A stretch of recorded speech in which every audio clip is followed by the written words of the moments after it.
If you can't see me, don't worry. I can hear you loud and clear. And if I break That's down on all this, right, bro. if I break down That's on one phone, I'll go on my other phone. I'll go and keep that one cooled down for the time being. that's all right. We are live, ladies and gentlemen. How are you doing, guys? It's Arsenal versus Spurs. It's the North London derby, and today is going to be a big day for us. It's going to be a big day for the franchise. It's going to be a big day for both teams, really, because we have to look at this twofold. If Tottenham don't win today, then they're pretty much dead and done. You can see right now, let me just see if I can have a look at the table. Let's have a look. Premier League table. Spurs right now are in 13th place. And if they lose today, they essentially are going to be 6 points off Arsenal and 8 points off Manchester City. And if you're 8 points off Manchester City, I'm sorry to say that's going to be near impossible considering how much games that they pretty much lose. On average, City have lose about 3 to 4 games per season. So that is an average of about 9 to 12 points. So if you fall anywhere in the region of 9 to 12 points behind City, then it's pretty much over. And so translating to Arsenal today, if they lose or draw, a draw puts them 4 points behind City. If they lose today, that's 5 points behind City. And as you guys know, it's City always starts slowly. For the last 3 seasons, Manchester City have always struggled at the beginning, and then come November, December, they put an astonishing run together. And what's happened this season, quite frankly, hasn't happened for the last 4 or 5 years. City have just come out right out the blocks, won 4 out of 4. They have a 8+8 goal difference. Haaland has scored 9 goals in 4 Premier League starts. He's averaging 2.2 goals per game. Obviously, that might change when he goes to face Arsenal's back 4. But the fact of the matter is, City are off to a bomber start. And so for Arsenal, for the Gunners, 3 points is essential today if you're going to be title. I know some people say, oh, it's only 3 games and 34 games to go. But no, guys, the margins of error, as I pointed out in the summer, are extremely thin. And you cannot give 5 points away to Manchester City at this point of the season. It would be. And then, hear the joke, guys. And then you go to the Etihad in a couple of weeks. So if you lose there at the Etihad, you're 8 points behind City. Title over. Yeah, if that's what happens, then title's over. So, and you know me, guys, I've said Arsenal's going to win it this season, but considering what's happened and how important this game is, I'm going for an Arsenal 3-1 win today.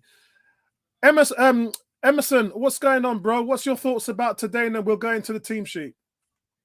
The starting 11 seems okay. Well, as we discussed it as you discussed it the other night on your show, you know, with Andy, who's struggling to go to that match today. But what I did say in the thing was that Jorginho does come in for this game as a double pivot, thing like that. The rest of the team near enough picks itself, thing like that. So. It was just the subs that confused me when I saw it about over an hour ago, something like that. So I was really shocked to see who the subs were because no one told me overnight who they saw at the team hotel last night. Because I would have gone myself, then I would have given you an SB of who I saw. But the subs is the interesting part for me. To see who would be on the bench, because they were saying that Shevchenko is carrying a calf injury. We know about Calafiori is carrying an ankle injury. Odegaard's carrying an ankle injury. Rice we knew was suspended, and the biggest shock for me is my cousin Raheem Sterling, nowhere to be seen. Yeah, because I'm surprised he wasn't playing from the start. because I thought he'll play instead of Jorginho and then have Partey as the single pivot. But here we come on at some stage in the second half, and we'll see what happens when he comes on. So it's going to be interesting to see how Arteta uses his subs today. Pray and hope we don't get no stupid sending offs from any of our midfield players, because I think Partey and Jorginho are the key today. So let's go through the team sheet, guys. So as expected, and they say as expected, but I was getting news every morning and updates from the medical team, and I was told yesterday that Odegaard was 70%, and he actually said that he could play. He did some light running, so he was running, but there unfortunately was some swelling, and maybe I know he's taken stuff for that. He was in cryotherapy for the last 3 days, but it seems that they couldn't manage the swelling. And so it was the manager's decision, and the manager's chosen to sit Odegaard for today. So so that's that, guys. And I know it was touch and go for me. Many people said he's out, he's going to miss the game. But where I understood everything, it was touch and go. And this morning, the final decision was made. So that's where it is. So Jorginho comes into the midfield, and as Emerson said, in the double pivot, which was kind of really shone on Declan Rice being suspended. And we know Declan Rice plays too much football. We know he's bulletproof. He never gets injured. In hindsight, it's probably what he needed, but not today. I mean, I would have rather him missed a previous game before today, because today's so huge. But Martinelli comes back and starts on that left-hand flank.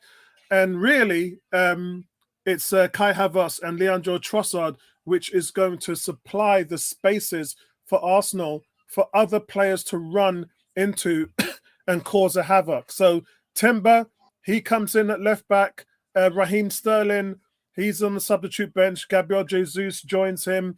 And really, Kivior, Sterling, and Jesus are the only experienced players that we have on the bench.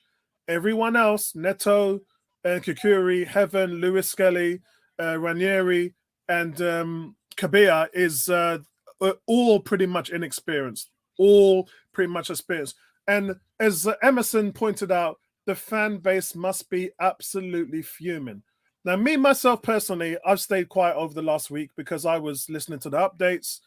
And so I kind of sort of was like, look, there's no point moaning about it. It is what it is. They know exactly what's happened. Sterling was a cash grab at the end. But although that was being discussed 8 days before the end of the transfer window, so it wasn't a knee-jerk reaction, as some Arsenal fans will make it sound out it was.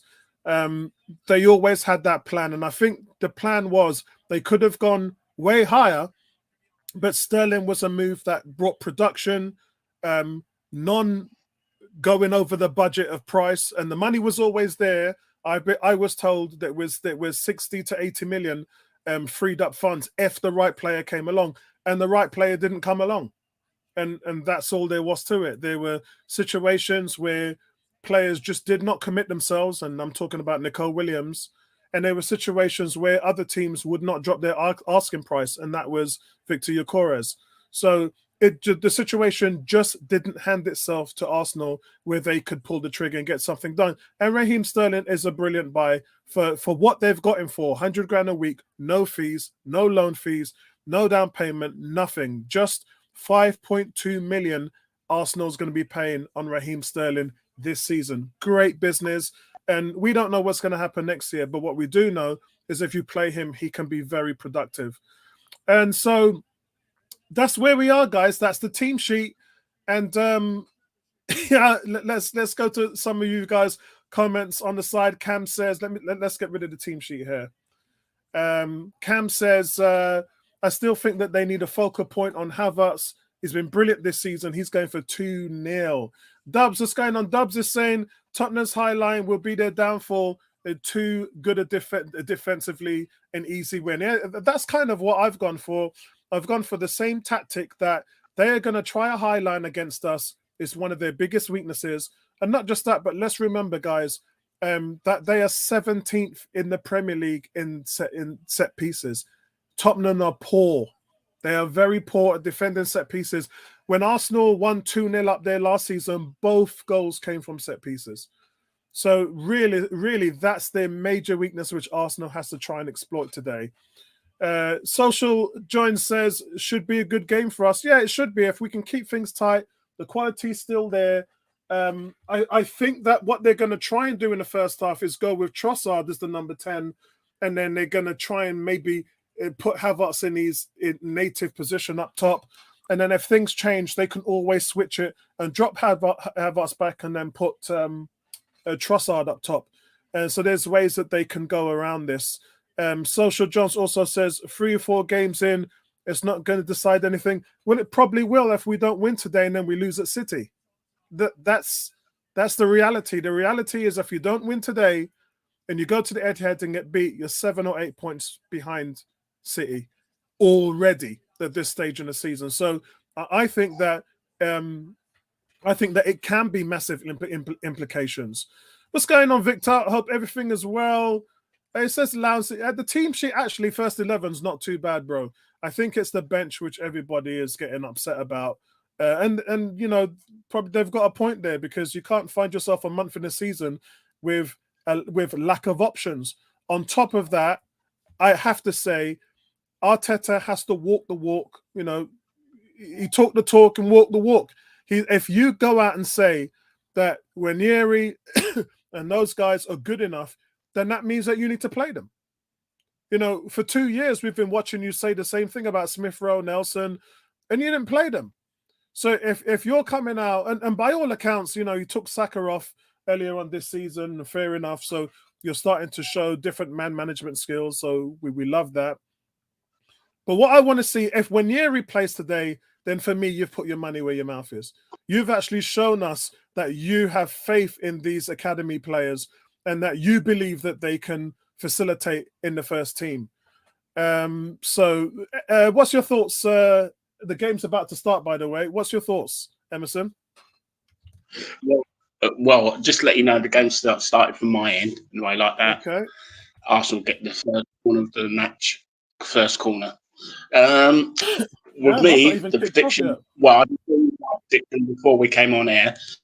My prediction will be the same score line of what it was last season, but it won't be the start it was that we had, where we went 3-0 up, and then we had the nervous second half.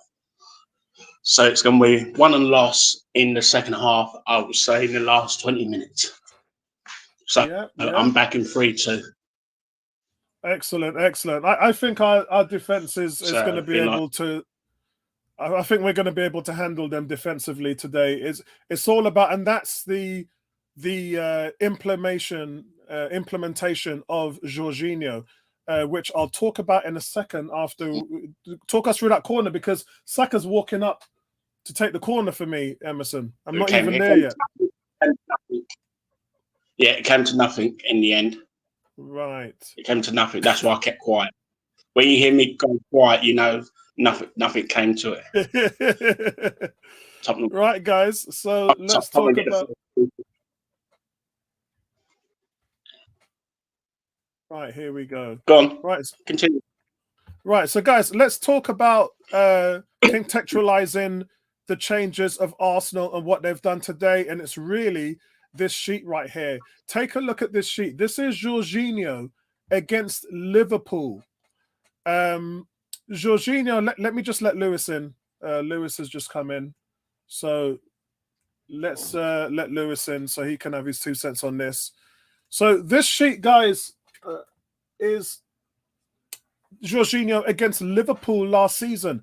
And you can see in a game of this magnitude, Jorginho was first in touches, first in passes completed, first in passes intercepted, and retention possession as well. So Jorginho, who also created a chance as well in that game, but he was pretty much a dominant force in the midfield.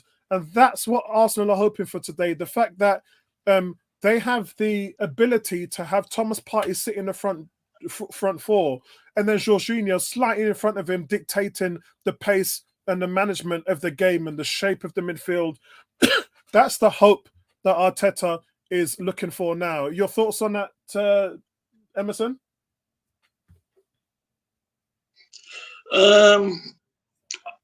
Vaguely, I can see that map vaguely. I think Jorginho will play a key part today as well. As I said, been like that. It all depends how long he's going to last. Whether he's going to be up to 55 minutes, 60 minutes before they make the subs, and it'd be interesting to see who comes on in place of him. So he's got a key role to as well to play, something like that. So everything's going to be key today in the midfield, because I've got a feeling that's where it's going to be won and lost. Because looking at the way Spurs are playing, I think they're playing with a single pivot as well. They've got that Argentinian who plays number 30. I can't pronounce his surname, but he's playing the single pivot in midfield. Yeah, so here we go. We can see Arsenal being very careful with the ball here. Up in attack with Kai Havertz. Kai Havertz dropped slightly, and it's a poor ball out to Martinelli. Martinelli's just fouled and created a free kick. I'm not going to talk about the kit, guys, because I think the kit stuff is just nonsense. It's just stuff. Right now, guys, there's no reason to be moaning about anything in regards to them, just the media poking fingers in our stomachs, talking about we can't wear our home kit. I mean, what is that all about? Who cares whether we're wearing red when we go to Tottenham's ground to play? It just doesn't. It's just all meaningless to me. All I care about is the fact that we go there, we play well, we get a result. Very rarely can you wear your home kit when you go away on the road anyway. So why are Arsenal fans making so much noise about the fact that we can't wear red? It's just, it's just by Raya, guys. Good save by Raya. Excellent. You can see it. Lewis, what's going on, bro? Shout out to you, my brother.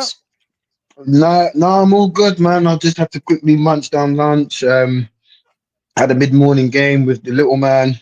They drew today. I saw on Facebook.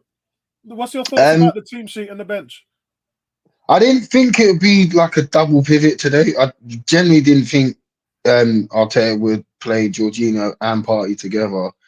For me, Jorginho is the one that hasn't really had many minutes. Is he up to match speed? Yeah, can he play balls forward quickly? Because that's what we're going to need today. We're going to be the team without the ball for a lot of the game. Yeah. And as long as we keep our structure, and Martinelli and Saka are making the right runs, and Havertz does his bit, and Trossard is dropping in deep, there's a chance for us to get in behind. But we have to be clinical today. It could be a smash and grab job. Yeah, I'm just looking at Raya throwing that distribution out to Martinelli, and Raya is just so good at distribution. He's just so good at moving the ball forward. And to answer that, I mean, I think my thoughts is Jorginho is hugely experienced and understands how to come into a game and facilitate himself, as Gary would say, coming in cold. So I wouldn't be too concerned. That's a great defensive play there by Saka, stopping Spurs on the left-hand side. You can see how far Saka has dropped back. Maddison and Arteta there having a little laugh together. Of course, they had 2 meetings with his agent many, many moons ago. He could have easily been an Arsenal player, but it just didn't happen. And as you guys know, Leicester wanted 70 million, and that's why Arsenal moved away. Funny that. Spurs, 40 million. Job done. If they had dropped that price down low for Arsenal, he'd be an Arsenal player, but they wanted dollars from Arsenal for Maddison, so then it just didn't happen. But going back to Jorginho, I'm not sure if you saw the Liverpool sheet that I pulled up. Did you see that? No. Okay, so let me just have a look here.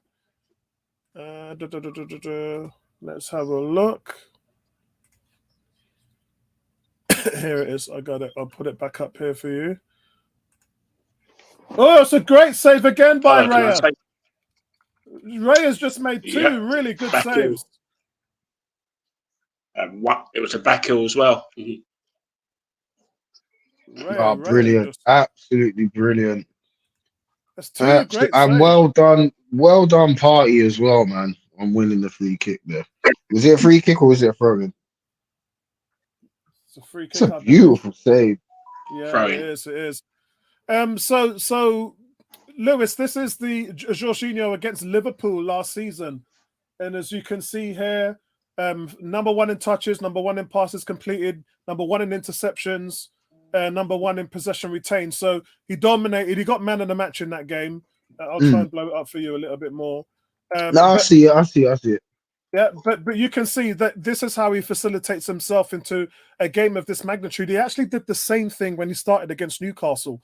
So and when I looked at those games, he played a little bit in front of Declan Wright, or in front of the number 6, as I would say, as his way to facilitate and control the pace of the game. You can see where he is now. He's just sitting on that recycled front in the front in terms of the forwards and the strikers. And if you look how animated he is, his body language, his arm movements, he's shouting, he's controlling that pace of the game, telling the players where they need to be, telling the players how to move, controlling that shape. So you can see what Jorginho's doing and how he's affecting a game of this magnitude. Experience, man. That's what it boils down to at the end of the day. And Yeah. you know what? Every player that pulls on the jersey, you want them to have a good game, no matter whether they're playing week in, week out, or they have their role. Because Jorginho knows now he's not a starter, but when he's called upon, he needs to answer the call. And I feel if we can get on the ball a little bit more, he'll start dictating the play along with Party. We've got two very, very good passes sitting next to each other. So with Spurs, they're not going to know who's going to do what, which is nice. It brings in a bit more unpredictability to us. And it also shows that we can play a different way without Odegaard. It does. And for me, guys, I just want to point out my analysis of the game stuff. I mean, Spurs have got off to a good start. They've managed to work Raya a couple of times. But Arsenal are really giving them that space. Arsenal happy to sit back, happy to just try and maintain their shape and suck Spurs in, hoping to get them on the counter-attack. So that seems to be the plan at the moment, where Arsenal are just happy to let Spurs get the ball and just allow Arsenal to sort of maintain that type shape, make it ultra difficult for Spurs to get in. And so one might say it's a pretty balanced start, although good start for Spurs at the moment. Yeah, I think we're playing that containment game right about now. We're not over pressing, we're not under pressing. It's like we're just waiting for Spurs to make a mistake, and then you'll see Arsenal snap into life. It's going to be one of those games today. Yeah. Here comes a free kick from Spurs.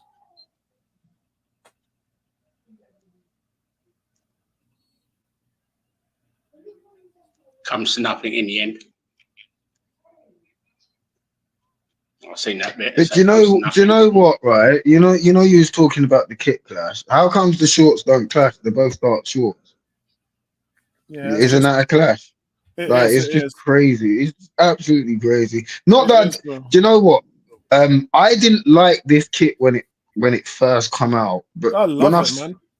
When I've seen it in the flesh, and obviously I've put it on, I'm like, do you know what? It's not that bad. My daughter gave it quite a bit of praise, and like my daughter's not a footballing fan at all. She's like, do you know what? I love the detail, the white and black detail on the arms. I love the green. I love the red. I was like, all right, then I'll keep the shirt and wear it more. Yeah, I love it, man. I can't stop wearing it. I've got the other kits and I don't even wear them at all, to be honest. I haven't worn the red one in over a month. I ain't even got it yet. Yeah, I need to get it. I haven't worn mine in a month, man. I have not worn mine in ages. 18 says, why aren't Arsenal pressing? Obviously, the biggest issue is because they don't have Martin Odegaard, and he leads from the front, and they don't really have a get-go guy like that at the moment. Kai Havertz is the only guy that they have in that regard. But the problem is if Odegaard is pressing, you're codependent on Martinelli and Trossard and Saka facilitating the press, which they're not excellent at. They averagely will do it. If you notice when Odegaard presses, Havertz is always there in unison to help shut it down, and then the others can help on the second level. But we're talking about pressing on the first level, and unfortunately, if Havertz does that, Arsenal will get hugely exposed on the second level, which is why you're not seeing a lot of pressing by Arsenal today. Greetings, what's going on, Andrew? Hope you are well. What's going on, cuz? Daniel says, family, happy Sunday. Bit of a dead start. Yeah, I mean, Spurs have started well, which you would expect them to do. But I think Arsenal, it's been 13 minutes. Arsenal's weathered the storm, 2 great saves by Raya, and Arsenal just really managing this game. Andrew said, what are you expecting today? I'm expecting Arsenal to win 2-1 or 3-1, if I'm honest. The key really is to try and contain them. And Arsenal are really good at that in terms of possession. Spurs do press a lot. They overly press, and it works against them as well with their high line. So there's reasons why tactically Arteta is looking to expose what Spurs do. But then, as I said, it does come with a caveat that if you give them too much possession, they are going to create chances against you, and we've already seen that in the first 10 minutes. Arsenal nearly gave them the ball away. You can see it anytime now. That's all right. There's a lot of nerve. We look very nervous today when we shouldn't. We've been here. We won here last year. Wait. There we go. Yeah. On the attack now. We're on the attack. Good ball. Good ball. Who's ball? No one there. Andrew said. Go on. Yeah, Andrew said if Spurs do not win, it's a huge blow. Yeah, I mean, it's a huge blow to any team that loses today, simply for the reason that if Spurs lose, they are already 8 points. Sorry, Emerson? Apollo, just to let you know, Saliba just got already looking for time wasting. Oh my God. Only Arsenal players. He was feeling like that. He's trying to get back in. He got the ball and he tried to take it back, to his position, thing like that before he put the ball away, but the referees did. I just seen it no other team would get booked for that in the Premier League. We see that is so bad. That is so bad. But now the ref do that every week. The ref has now set the precedence, right? If a Spurs player does the same thing, he should be put in the book, right? Yeah, but he won't. Yeah, he won't. Yeah, that is absolutely like what. Sometimes refs need to say, do you know what? Next time you do it, I will put you into the book. That you get your one and one only chance, and not enough refs play the game of football to be able to say, do you know what? I don't like what you did there. Do you know what I mean? Have a bit of common sense. But like yesterday, you see in the Liverpool game, Szoboszlai is already on a booking. He's made the foul.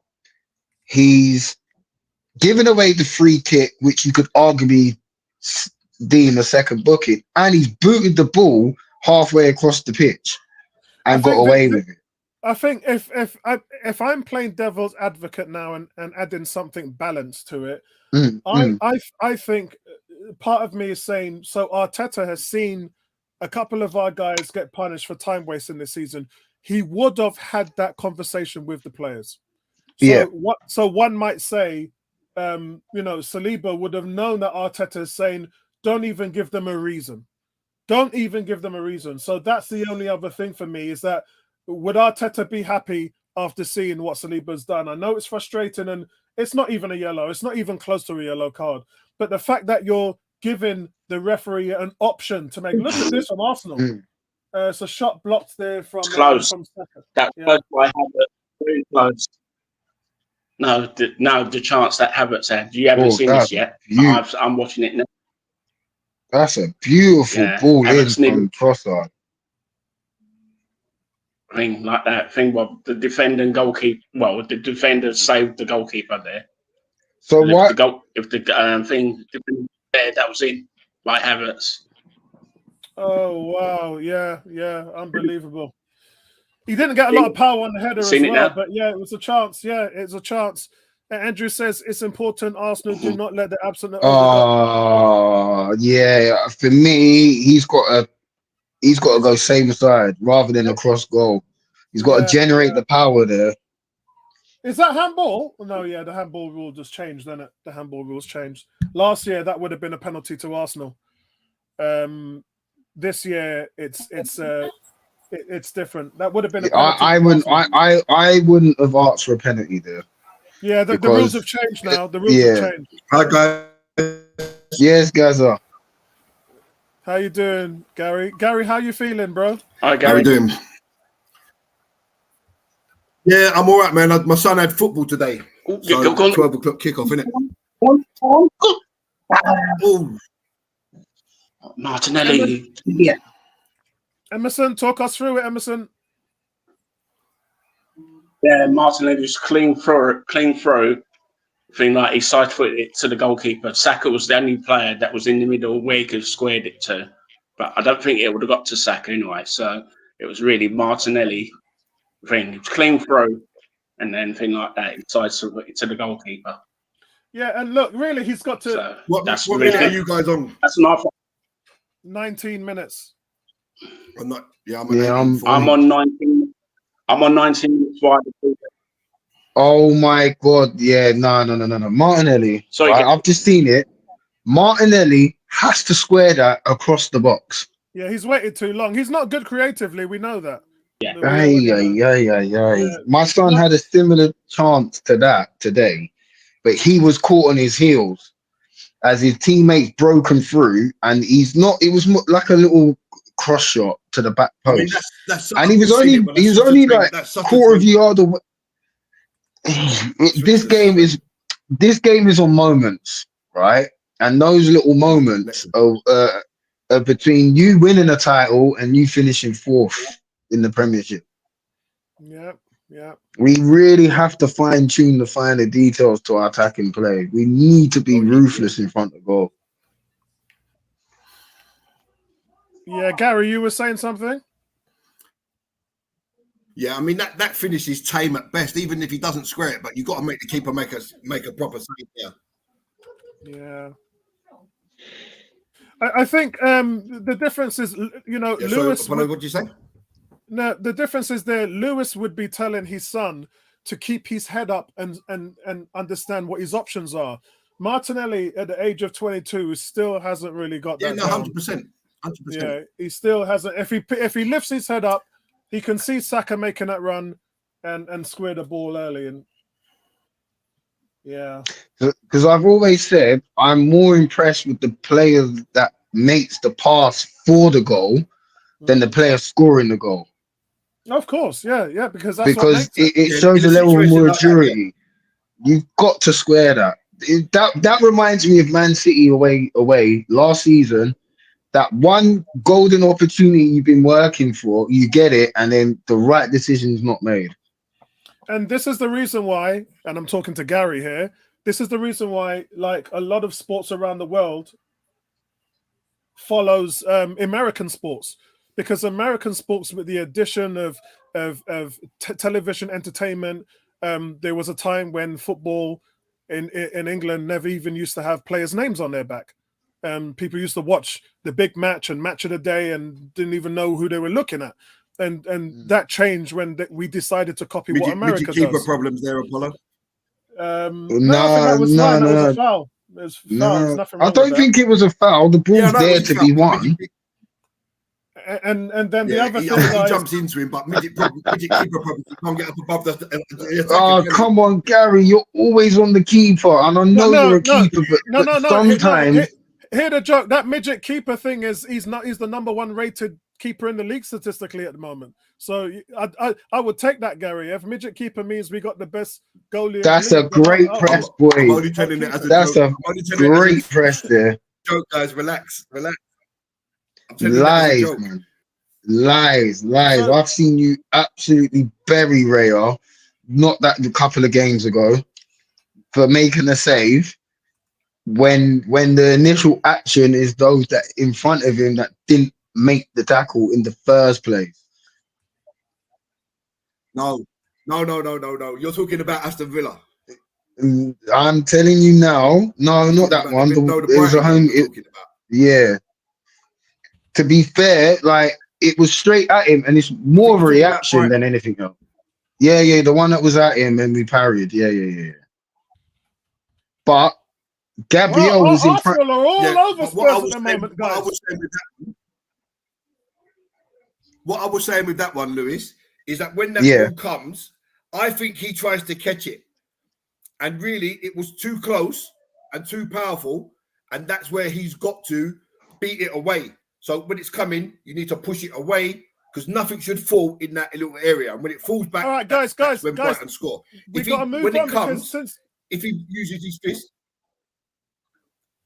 Guys, we've got to move on because the game has just catapulted. The game has just catapulted into action here. Arsenal just absolutely over the last 5 minutes, just all over Spurs.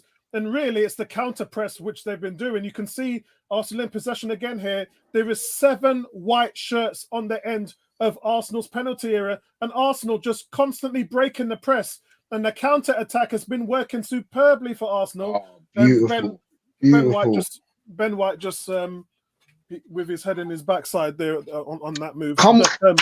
Wake up, man! Come on. Overall, guys, Arsenal just all over Spurs at the moment. And I think for this is a warning sign for Spurs of what happens if you press Arsenal, who's a team, is one of the best press-resistant teams in the Premier League, and it'll just come back on you with interest tenfold. And that's what the game has been over the last 5 minutes. Really, really good play by Arsenal. Really good play. That's off. Really, really good play there by Arsenal. No, that wasn't off. That is though. That is. Now I think we're definitely playing to a plan here. And Arteta's probably said, you know what, for the first sort of 20 minutes, we're not gonna press. Let's just see what they're gonna do with this ball first. And then we'll slowly but surely just turn up the pressure on the press. They'll give us the gaps. We just need to fine tune it in the final third. That's all it is with this game. We don't have to be on the ball in this game. Yeah, you can see here, guys. While we're playing in this formation defending, we're going with a 5-3-2, and the 5-3-2 allows Thomas Partey to step into that back line and manage the protection in front of the defense. And you can see here, look at Thomas, keep your eye on Thomas Partey. Look at Thomas Partey waving his hands, looking around left to right, communicating with the back line. That's him facilitating, working this back five in this 5-3-2 formation. And then as soon as they get the ball, they move into that innate 4-3-3. So great really hands there. Tactics. Saka needs to wake up a little bit on there. Just lost the ball there. What a tackle that is for Julian Timber. Yeah, I think it was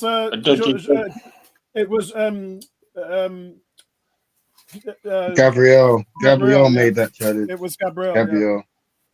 Beautiful play challenge. By Spurs, though. Oh, that's got to go wide there. Come on. Open the pitch up, man. That's what I'm having the problem with my team. We don't open the pitch enough. Right, guys. I'm at 26-20, and Doggy's just got booked. Yeah. Just got booked, guys. Right, so Gary, if you're like me and the fullback has just got booked, what are you telling your winger? You go run at him. There you go. Every time you give the ball to Saka, tell him to go past him. There you go. Put him it's something under that teams pressure. don't do, Lewis, and it makes no sense. Mate, I used to love when fullback or the winger gets booked because I'm running at your ass. That was close. That was close from Spurs. Oh, Ben, what? Lost it's at a tackling, man. Well done from was that Timber? Go on, give it to him. No, Trossard, play the ball down the line to Saka, man. Come on, tidy this up. Solanke That one close. just gone close with the head. The keeper has that under control, Emerson. What? With his height? Yeah, that's not close, mate. The keeper has that covered all day long. Yeah, do you know what I love from Gabriel is that he makes Gabriel makes the header that much harder by just moving into him. Look, that's great defending. Really good defending from Gabriel, man. I think he got lucky because it wasn't a looper. It looped. Yeah. Instead of looping high. If he gets a bit more height on it, and it loop that causes Ryan maybe a problem. He has to tip it for a corner. But I think he does enough to get across and cover his post. Slowly but surely getting bullied out here, Solanke. Even though he's getting little bits and pieces, it's scraps.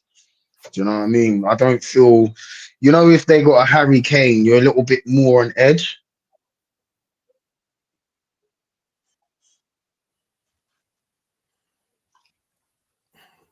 Okay. Excuse me. Come on, lads, man.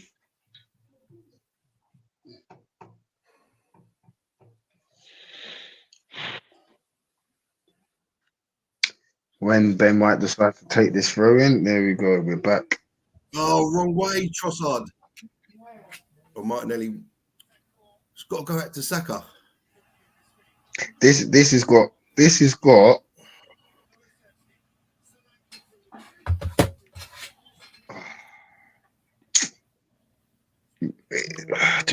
We just got to tidy it up everywhere. Funny enough, that's what I said to Marlo after today's game. How did you get on?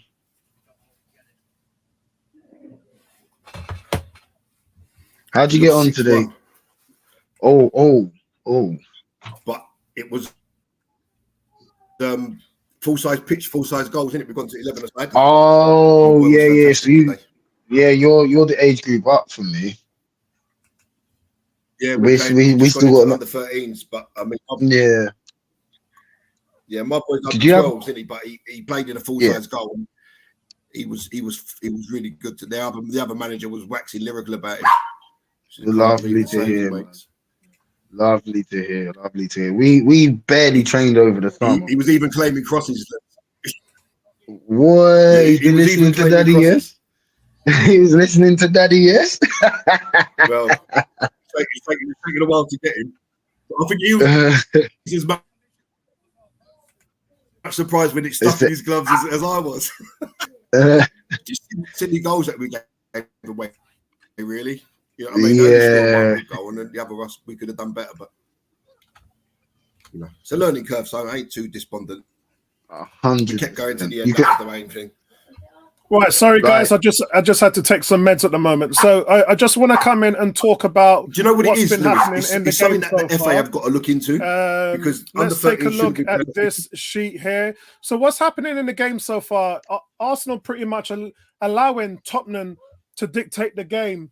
So that Arsenal can play the counter press, and what the counter press is doing is not giving Arsenal a lot of the ball, but it's making them very impactful in their play. Tottenham, as you can see here, only had one shot on target today, 0.14 expected goals. Arsenal, 3 shots on target. Arsenal actually had the better chances, if I'm honest, although Ray has made 2 really good saves. Possession, Spurs 70%. When have you ever known Spurs to have 70% possession against Arsenal? So you can see what Arsenal are doing here. They're making their play impactful with the counter press and really leaving Tottenham to live and die with that high line. Bentancur's just been booked. That's 2 yellow cards now. It's a beautiful turn. It's a beautiful turn by Havertz. And that's what he brings, that central midfield, playing on the half-turn capabilities, man. I thought he should have gone down from the first Victor one, really, says that we're respecting him too much. No, it's high risk, high reward, Victor. That's what Arteta's doing right now because Right now, Arsenal has every chance to be 1-0 up as Spurs do, and that's really the balance in the game. I think for me, what Arsenal have to do, and normally this would be Declan Rice's job, is to just try to nullify James Maddison, because right now, Maddison sort of running this game. He's what a switch from Ben White that is. I think he's had 30 out of 30 passes completed. So it just goes to show you that Maddison has just been allowed to sit back there and dictate the game. Oh, we've got to do better there, Timber. Got to do better there. Corner to Arsenal. Lovely interchange from Martinelli and Timber. Yeah, it was. But I think he's got to just do better there once he gets that ball back. He's got to do something. Yeah, he didn't. What it is for me, he just didn't get the right touch with his right foot to then play a ball across the box, because that's what I'm thinking he's trying to do. But he got caught. Do I take this left or do I take this on the right? He just didn't do neither. Yeah, I think he got caught in two minds whether to cross it or turn around and try and get a shot away.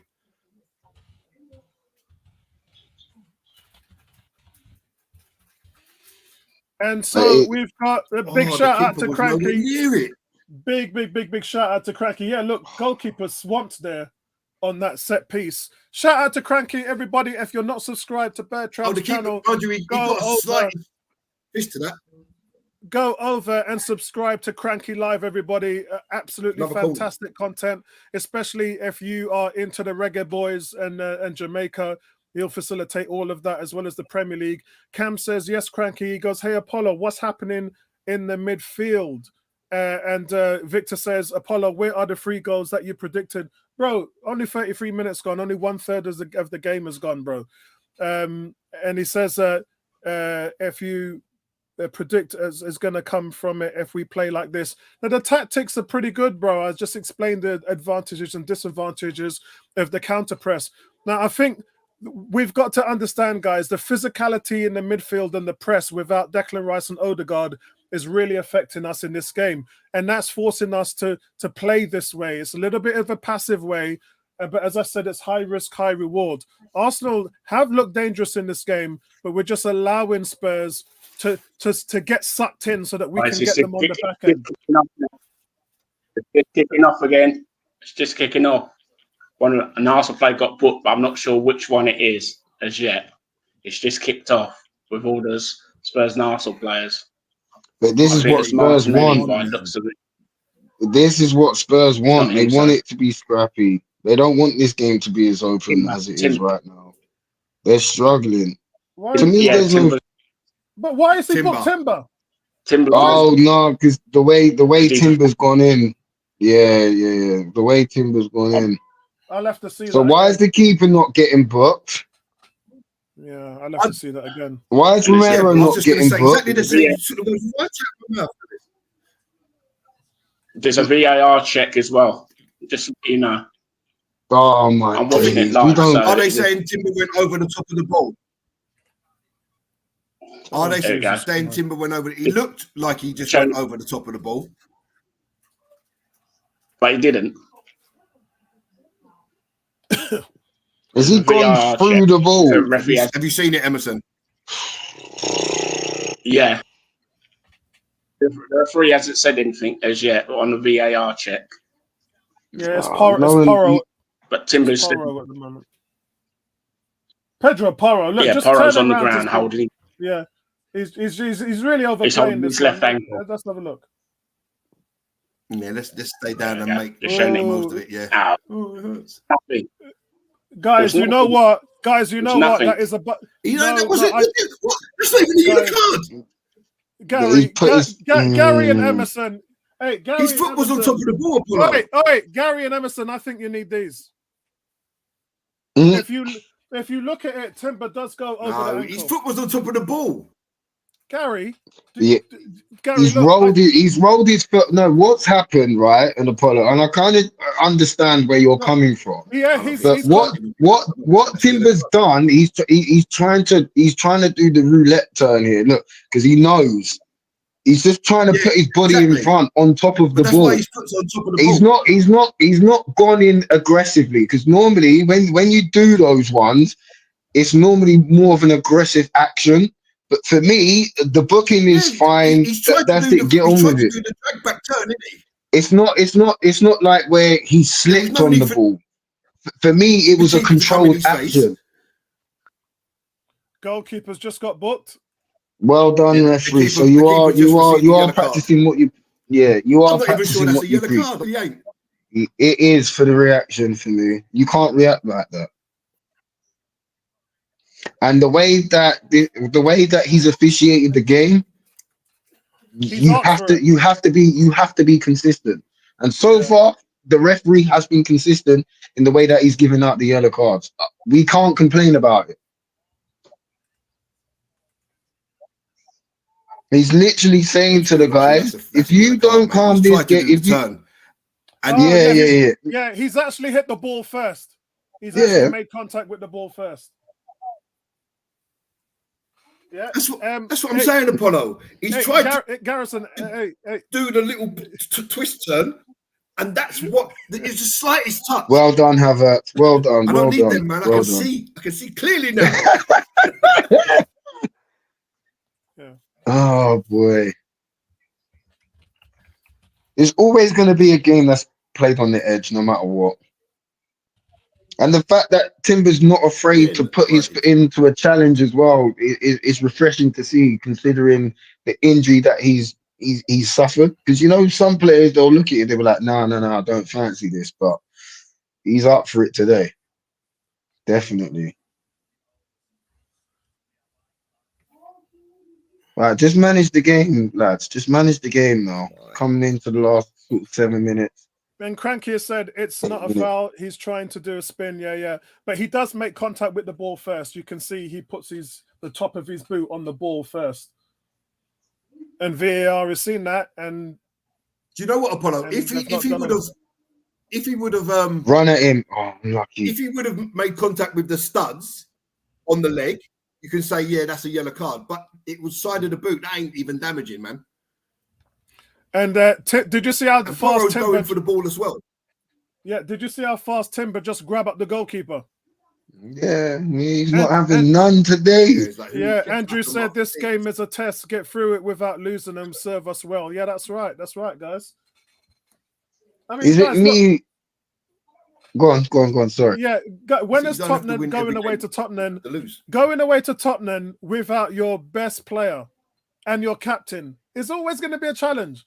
But our record over there has been decent over the years. Yeah. Saliba and now with yellow cards. Yeah. We got to be careful, man. And Arteta there's 5 minutes. That's a silly one. That was a silly one by Saliba, though. It was. Guys, look, I told you the game's changed. Arsenal now in full press.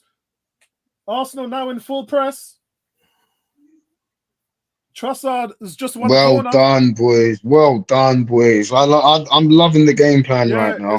I'm loving the game plan right now. This is we are playing this minute by minute, perfect for now. Up till this point, it's something that when you go into these big games with a lot riding on it, you don't want to be at 100, like going full throttle. You want to ease the pressure and lull your opposition into a false sense of security, and then you hit them with a 1-2 combo. Hopefully, we can go into. But Lewis, why do you think I've been talking to you about today's main tactic? That's the theme today. The theme is counter pressing. Yeah, it's just a strategy used to disrupt teams when the opposition as soon as possession's lost, and it's the main point of defensive transition. That's exactly what it is, and it involves like you should have carried him going, Martinelli. He was going to foul you there, bro. He was, but you can see it's making Arsenal turn this game on its head. Look at them now running at Spurs. We're on the front foot now. I think we're on the front foot. Yeah. I need to see Saka running at his fullback more, man. And this is the thing. When you are an aggressive, guys, when you are as aggressive as Tottenham are, let's innate this to boxing, right? If you've got a guy constantly coming at you throwing punches, what does that mean? That means two things. It means one, you can play defensively. You can play defensively and let him punch himself out, like Clobberlang in the Rocky movies. Or number two, you can just counter press them. So every time they throw a punch, you can dodge and counter it. Yeah, and that way you'll know that they're always going to be leaving themselves open and exposed. That's exactly what Arsenal are doing. Havertz, that is excellent absolutely Havertz. brilliant. Absolutely brilliant. Excellent. Absolutely brilliant. Excellent from Kai Havertz. Yeah, yeah. And you know, Lewis, you know the main benefit of counter pressing is that your team has to be able to make a quicker reaction than your opponent. That's it. That's like if you can't do that, it won't work. You will not do it. If you can't do that, it will not work. And Arsenal are superb at that. You can see how near it's 4 against 3. Come on, Georgie. You need to be a little bit quicker there. Andrew has asked Lewis, do you coach? So yeah, you could say that I coach. You could say I don't. I'm more like the team's sort of secretary, like getting everybody together rather than the actual coaching. But I might give players certain instructions on, you know, this is what you need to do better. This is what you've been doing well, etc., etc. So kind of more of an assistant type of a role. And then Cam says, what are the benefits of counter pressing? The benefits of counter pressing is that it can lead to quicker gains up the field. So there's actually a stat, and you know I love my stats. There's actually a stat that shows teams how far up the pitch can you win the ball back. And Tottenham are very aggressive. Tottenham actually lead the Premier League in that stat. And what does that mean? That means that you'll be able to make advantages of their high line, because in order for you to press, right, you have to keep your shape. So if you're moving your players further up the field, that means the back end players, the defenders, the back four, are further up the pitch, and that allows you to exploit that high line. And so this is the reason why we're talking about this counter pressing tactic from Arteta today. It's brilliant. Excellent. It's superb. It's absolutely brilliant, mate. And what that does is it could lead to more chances. I showed you that sheet, didn't I? Tottenham may have been having 70% possession, but Arsenal had 3 shots on target. Tottenham had 1. Arsenal's created more chances. Tottenham's created 4. Arsenal's created 6. So it just goes to show that the tactic that Arteta's come into this game with is working. Andrew says, you have knowledge that should be put to good use with young players. That's Tim talking to Lewis. Well, yeah, I run, like, I help run my son's team, and they're slowly but surely getting there with the way that we're trying to get them to play. So we want to play out from the back. We want to play on the half turns. We want our wingers to be expressive. Right, guys, I talked to you about our defensive formation. Look at the 5-3-2 in effect here. Thomas Partey, as I mentioned before, drop him back into the back four and talking to the back four, communicating with them. Oh, well. Yeah, communicating with them. Keep it, when we're in that situation, guys, keep your eye on Thomas Partey and watch what he's doing, how he's linking that back four into the midfield. Leandro Trossard, man, what are you doing? Yeah, he's had a rotten game today, Trossard. He's not played well today. I think you might see. He's trying to do skills in the wrong areas of the pitch. Yeah, because he's not accustomed at playing in that 10 position, guys. In that he's not accustomed. accustomed. You've got to clear that. Yeah, he's not accustomed, Gary, playing that 10 position. That's the reason why. So my question is, what formation do you play? Should I tell you? Ranieri. Well, no. You play the. It's nothing wrong with the formation that he's playing and the people that he's employed to play in that position, but on the edge of your own box, you. Oh, that's a foul on Trossard. How's the referee letting that go? That's a foul. That's another yellow card, ref. What an awful tackle! Oh, who was that? And that's also Van der Ven. Pullback on Jorginho. Yeah, no, we got the free kick for the pullback. Hold on, is that a double yellow or just one? No, that's two yellow cards. 2 yellow cards. 2 yellow cards. It was a yellow card for the pullback and a yellow card on Trossard. Do you know what? We don't respect the referee enough, but he's done extremely well there to give the cautions out, because they're both bookable offences, and he tried to give us the advantage that we didn't get. So that's another tick for the referee at the moment for me. Yeah. Guys, Son, don't cry about it. Well said. Song just told me he's gonna eat his dog. You know what, guys? This game's got a red card in it. Yeah. What game was it yesterday when there was the Chelsea game? 14 yellow cards dished out. yeah. Which is a record. 14 yellow cards. Do you know what that tells me as well? The way that Spurs are playing, they cannot handle the way that we are right now. They just can't figure it out. This is a classic example of a team that is clearly frustrated with their opposition because they can't apply the plan that they want to apply.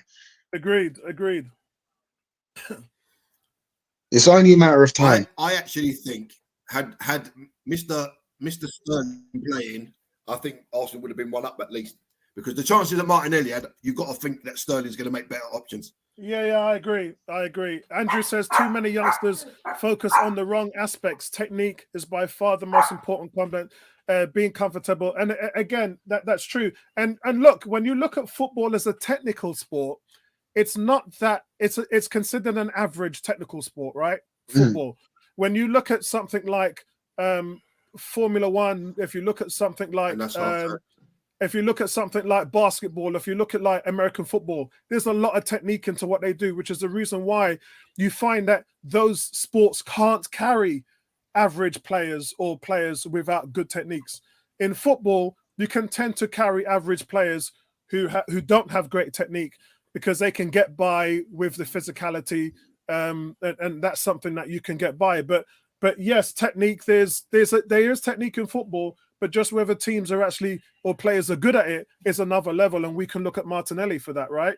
We can look at him in regards to what he does and the lack of vision, the lack of creativity, and the amount of chances that he doesn't create.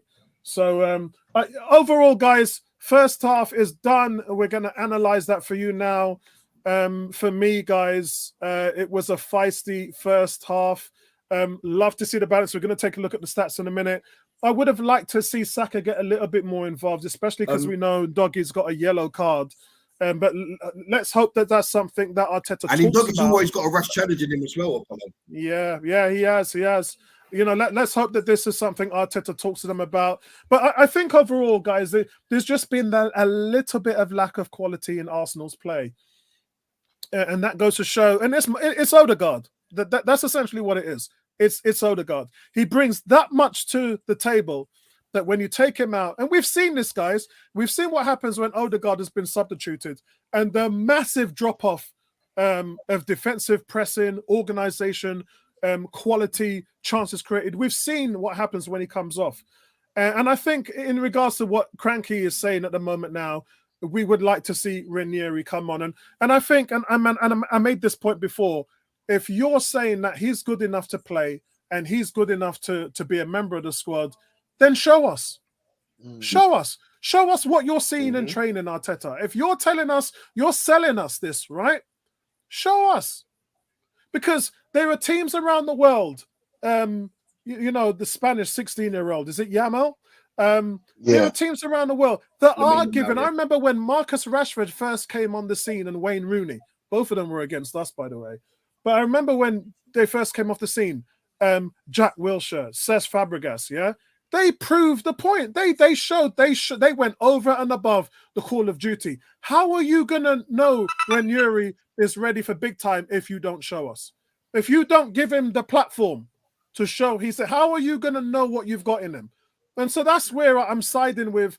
I believe it was it Lewis that said it, and Cranky as well, and talking about Ranieri. There's a few of you actually, Andrew as well in the chat. There's a few of you who have been saying, let's see Ranieri, let's see Ranieri. And I think, judging by Trossard and Martinelli, who quite frankly probably been the two poorest on the field today, I think that you've got space for them to shine. I'd like to see Sterling come on, and I'd like to see Ranieri come on and see what they can do. I'm not sure if the manager would do that because at the moment the tactics are working.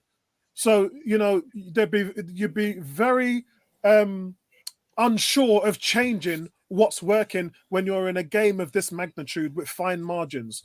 Let's go around the clock and hear from you guys. As you say that, Apollo. Yeah, as you say that, it is a game of fine margins. But when you've had a couple of the possessions that Martinelli and Timber have had, you've got to get a better end product. Yeah, we know that. Yeah, we know that. Yeah, that's what makes the fine margins work. If you're transforming them situations into proper shots on goal or proper attempts on goal, you don't say you've got to score from every attempt, but you have to do better in certain situations because all the hard work that you've put in to get that situation created deserves a better end product. Let's go to Emerson. Emerson, what's your thoughts of the first half, mate? It was cagey, feisty, thing like that. Although it could have kicked off with the yellow cards, but the referee managed to control that by himself. But as I said, it was this feisty. That's all. All it needs is a goal. Martinelli wasted a good chance that he had. That he could have squared it to Saka, but personally, I don't think the ball would have got to Saka if it was executed right. But as I said, if he's going to make a change, one of the DMs is going to go off either Partey or Jorginho, who will come on.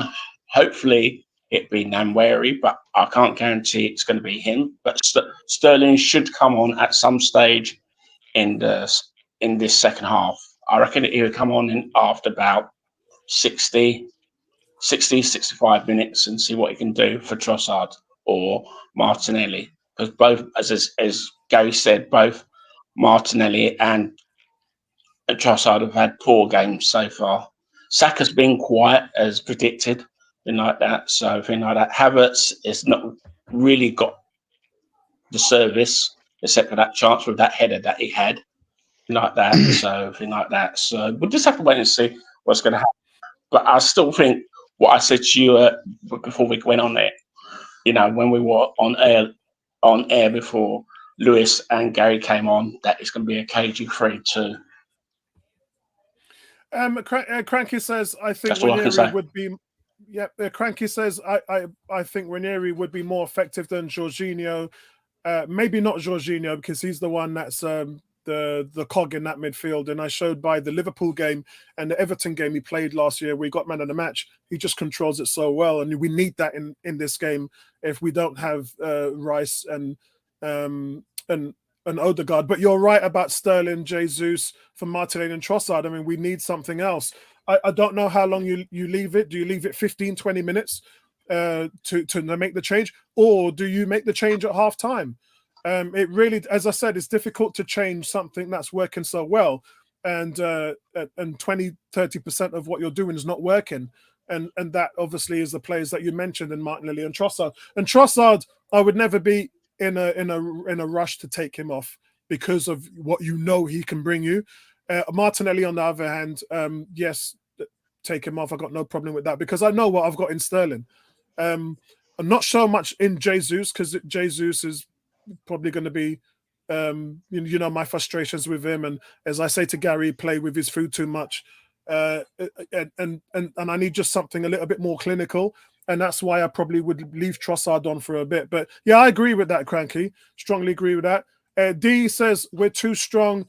Hit the bring on Sterling, the take off Nelly, game over. Yes, Sterling has to play in this game, and 10-15 minutes won't be good enough. He'll need to play 20-25 minutes, maybe 30 minutes to have an impact in this game, especially with his pace and the high line. I mean, it's crazy how much damage he can do to the Spurs setup, and we haven't put him on the pitch. So maybe there's a plan for that later. Victor says to win the league, you need to play with some pieces missing. This is actually the best comment of the day because we talked about when De Bruyne goes missing, when Haaland's been missing for Man City, they've still been able to bring home the results and not change the way they play as well. I think that's the biggest. But then you look at their squad. For 5, 6, 7 years, they've had the best squad in the league. So it is what it is, isn't it? It doesn't help us that we didn't have a summer where we could infuse. The plan really for me was to infuse the squad after losing 14 players, but bringing in sort of 4 or 5 players isn't, the maths don't add up, do they? Get your calculators out, guys. Losing 14 and bringing in 5, the math isn't there, and that shows with the lack of quality on the bench. Gary? Do you know what? I agree with what you say about when we're missing certain players and how City cope with it. But part of the reason why City cope with it so well is because their players don't play every single game. So De Bruyne may miss a start in 2 games. So that player gets minutes under his belt to play in the system. So when he has to come in, whether through injury or gets a start, they're used to the system. Our biggest problem is Arteta goes with the same players week in, week out, 95 minutes. We're starting to see a little bit of that change, but it hasn't quite changed just quick enough. But that's why City have the advantage when De Bruyne is missing, when Silva's missing, when Grealish is missing, because players there are getting more minutes and then they're coming into the games hot because they're getting played more. We still are not at that level yet. Yeah, I think you're right to an extent, but I do want to point out that there has been changes made in regards to left back. We've seen changes made at left back. We've seen them made on the left wing. We've seen them made in the middle of the park. But I think the difference is, and I have to sort of lean on Arteta's for a little bit here. He's been put in a position where, quite frankly, Mourinho would have been playing at the 8 in this game, and possibly Rice or Partey would have been rested. And then that flows throughout the rest of the team in regards to what you can do and what you can't do. And so maybe his hand has been tied a little bit. But Gary, we'll have to review this after 10 games. Because you're spot on. You're right. Season, I'm talking off the back of last season. To think of Arsenal starting without Odegaard or Saka, you couldn't. No Arsenal fan would ever imagine it. Yeah. But when City start without Kevin De Bruyne, nobody bats an eyelid. That's the stage that you have to get to. And Tony says, good afternoon, gents. Interesting half with the clearest opportunities. Martinelli. Yeah, I mean, that tells you all what you need to know about Martinelli. Look, 2 years ago, he would have either had an assist or buried that when he had 15 goals in the Premier League. But it's been 2 years is a long time in Premier League, man. 2 months is a long time in the Premier League. This is a what have you done for me lately league, guys. I'm sorry to say that's the reality of the situation. And quite frankly, he's not a player in form and hasn't been for a long time. So that's a situation where I can see Sterling coming on that left-hand side. And I think that to changes in the middle as well with Jesus. We all talked about Jesus playing at the 8, Jesus playing at the 10. And I think this is a game now that you can do that with. If you take Trossard off and then you give Jesus the expanse of that free movement in the middle of the park, and he can press too as well. So I would like to see that in the second half. It's probably more his natural position than anything else on the park, if I'm honest. 18 says Apollo's been spot on with the tactics so far. I still see us winning with better quality. One in the freezer. But we need Sterling. Cranky says the ball that Havertz plays towards goal, then it will save Romero's hand. No surprise. Yeah, but isn't that because of the rule change, Cranky? Last season that would have been a penalty. This season, if the ball comes up and hits your hand, it's not a handball. You have to have your hand outstretched in order to make it look like you've made an attempt to stop the ball from being played. And I think that's the right rule. And I don't think that was a penalty. But last year, that was a penalty, last season. And so I totally agree. I think I made that point while the game was on. Andrew's just agreeing. Squad wins. Yeah, it's a great statement there by Victor talking about squad strength, which we clearly don't have. And that's the reason why 2 weeks ago, you guys make me laugh. I talked about Rabiot, the free agent, who's available. I made a poll on this channel, which, by the way, on a poll, 64% of you said, yes, you would take him. On the 101 forum, 90% of you said you wouldn't take him.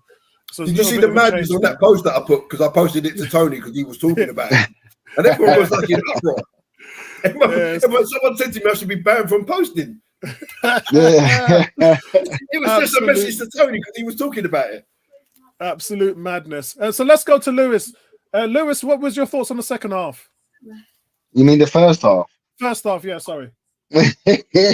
No, for me, we just need to be a little bit more slicker with our passing, especially in the transition. And we just need to tidy up in the last third. The game plan is working. We're just missing that goal for me. It is there. It's all about who wants it most. It's more of a mental game than it is a physical game. It's whoever wins the mental battle on this pitch comes away with the 3 points, in my opinion. So the boys need to brush themselves down, to draw a line underneath that 45 minutes, draw upon the positives that they did in that first 45, and then apply it and then go a level beyond. I'm looking for reaction because we should be a couple of goals up, in my opinion here. Yeah, and let's go to Gary. Gary's a bit busy at the moment, but I do want to make a point that, remember, guys, Tottenham have only had one shot on target for all of their possession.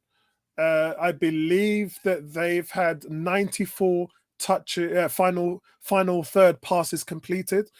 Arsenal have only had 30 final third passes completed, but we've had 3 shots on target. So we've had the better scoring chances. Gary, what was your thoughts on the first half? Yeah, I just think in like I said, when you're playing a certain way, counter pressing, and that when you get these chances, you have to maximize them. You know, I'm not saying you've got to score from everyone. If you have 3, you've got to take 1, or you at least bare minimum got to make the keeper make a decent save, like a worldy save, and we just didn't do that. And I think it just because it falls to Martinelli. I think if that's Trossard or if that's Sterling in that position, I think it's a goal or an assist. So more of the same. But if we get chances, let's take them. Yeah, and what we're looking for here, guys, is no changes so far. Yeah. What we're looking for, guys, is Spurs have. Let's have a look. Spurs have 17 fouls in a game and 5 yellow cards. So half of Spurs' team have already been booked. So I think it's a 60% chance now that one of their players gets a red card. The question is which one is it going to be? I would say in Doggy, just let Saka go mad because he's going to be on Doggy is going to be playing passive now. He's going to be stepping away, playing passive, giving Saka the room to run, and we can exploit that. So let's see what happens. I've just kicked off. Saying that for me, I think Van de Ven or Romero will be the one that gets sent off in this game. I think Ndoggy will get pulled off before anything. Excellent, guys. I'm just gonna take a bit of meds. Where he says about Tottenham's high line, Arsenal don't play that way. We're not that team that's going to knock the ball over for someone to run onto. It just doesn't happen, and it's something that it's been mentioned before on a few streams because most teams play a high line now, but Arsenal just don't play that way. I think as well, Gary, it's the percentage. Like Arteta's a percentage man. What's the percentage of us actually winning the ball in the air? Come on, Martinelli, man. But for me, Martinelli's only got about 5 to 10 minutes to really change my mind. That's where Saka just needed to get across, or Havertz needed to get across the front. It's a tame ball across the box, man. I know it's his left foot, but you should be putting that in like you're shooting. Do you know what I mean? Yeah. So if the keeper parries it, tap in. Yeah, but also you need someone getting across the front post. The 10 should be getting across the front post, or Saka should be getting across the front post, and the 10 goes to the back. You can't just let the keeper come out and claim the ball. If you get there in front of him, it's either a pen or a goal, isn't it? Spurs are begging. That line is so high. It is crying out for a Jorginho long lofted pass over the top into Sterling, and you have to play it to Martinelli, right? To Romero's side, because Van de Ven's got serious pace. But he's on a booking, so he has to be. He's on the tightrope. Sorry, thin ice. One false move, that's it. How do you give it? What? What's he given? Offside or the throw-in? Who was offside? A Tottenham player, I think. No, yeah, it's got to Yeah, be. so you offside to Arsenal, but we had the ball. Where's the advantage? We had the ball. Well, he can't be offside in his half, so it must be a. Yeah, so it's offside. See, Just for me, inside them our ones half. there high up. Like, if he's there and we've got the ball and we're on the attack, it makes more sense just to play on. Like, the referee That's what I'm should be saying, we don't turning get the around advantage. and acknowledging it.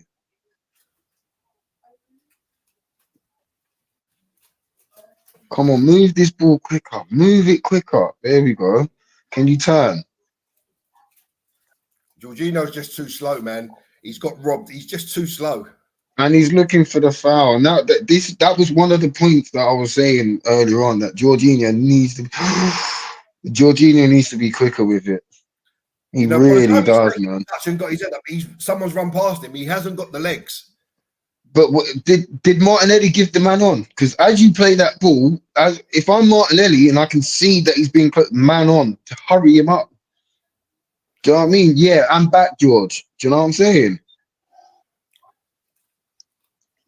Sometimes as a CDM, you just got to be there as a bounce pass. You don't always have to try and play. You know what I'd like to see us do as well. You know that Trent Alexander first time ball high and like deep into their half. Hmm. Were you saying, Emerson? Jorginho's wasn't been booked because he just pulled down Madison, but not in a dangerous Oh area. my God. So so he's walking on the tightrope as well. He didn't even need to make this challenge. He really did not need to make that challenge. You're in the middle of the pitch.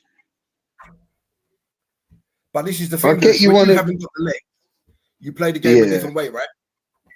So you lose the leg. Yeah. You give away a foul when there's no need. And especially when the ref is giving away yellow cards for literally nothing. Like literally nothing. If both teams end up with 11 men after 90 minutes, I'll be very surprised. Yeah, me too, definitely 100%. Guys, but I thought that in the Chelsea game yesterday, and they both ended up with 11 men. I couldn't believe it the way he was. Guys, Cam says, I think first half was really pissing away possession of the Martinelli, simply not good enough.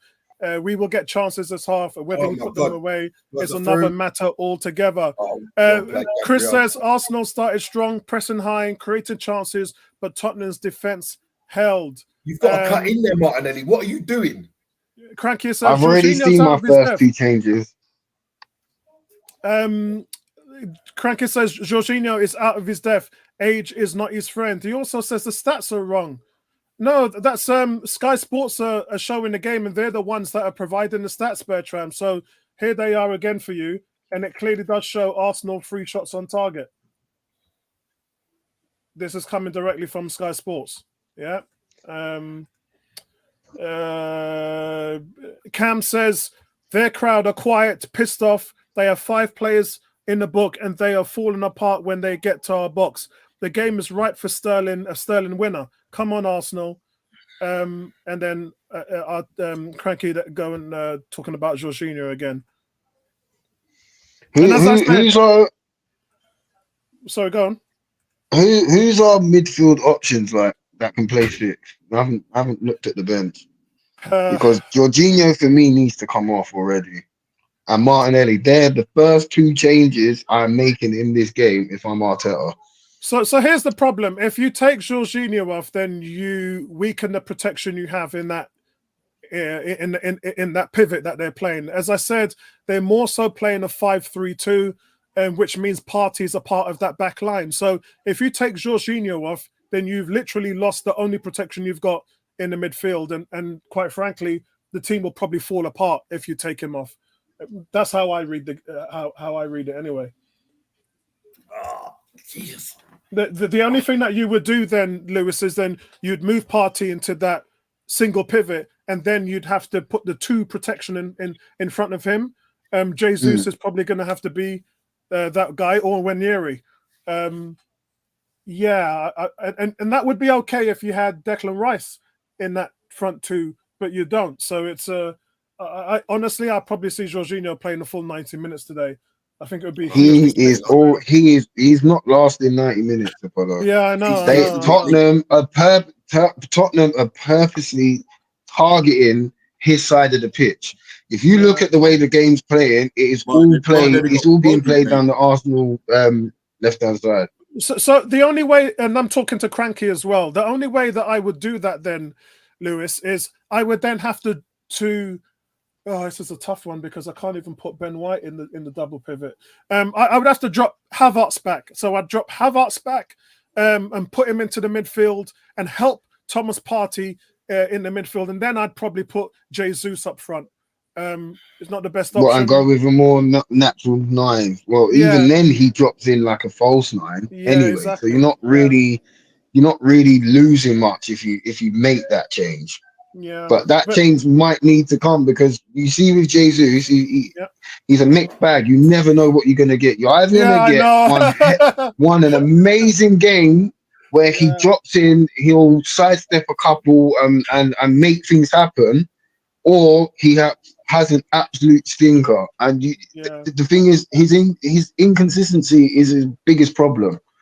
We know he can play ball, but we don't know which version of him is going to turn up week to week. And he owes us. Jesus owes us for that. He owes us for that miss against Spurs at the Emirates last season when we could have won 3-2, and he just goes wide on the bottom right when he's had an open shot there and should have buried it. And Cranky says, my eyes do not. Yeah, our eyes, bro. When I'm watching sports, I can't tell you about statistics. I have to read them up because no matter how good your eyes are, you can't see everything on the pitch, bro. Yeah, but sometimes you're looking at it and you think, man, I didn't see no 6 shots in that half. You know what I mean? I didn't see no 3 shots on target, whatever the case may be. And don't forget, you're more emotionally attached to the game because you're tied to the club. So sometimes you don't see a lot. It's only when you see the breakdowns and like little clips, you're like, oh, he did this, he did that, or we played it in such a way that created this chance. Yeah. When you watch it live, you only get one take. What is Martinelli doing? Oh, get Martinelli off, man! Come on, guys, we can't carry this. What are we doing? That's a simple threaded ball. That is just a simple threaded ball. Win the corner. Oh, that's a good tackle. To be fair, Andrew says Gilberto Silva is an example of how it's done. Yeah, I have to agree, bro. I have to agree. Romero's down. Romero is down. He's tugging at his thigh. It's up again now. The high thigh. Yeah. Lewis is back up again. Okay. He's back up again. But I'll tell you this now: if your hip flex is gone, that's it for you, because it's very hard to run, turn, sprint, play long balls out, play a short ball. I say we need to start targeting this side more. Get Sterling on this pitch. We need somebody that's going to run at the defender and commit. That's what we need, man. We need a little bit of something different right now.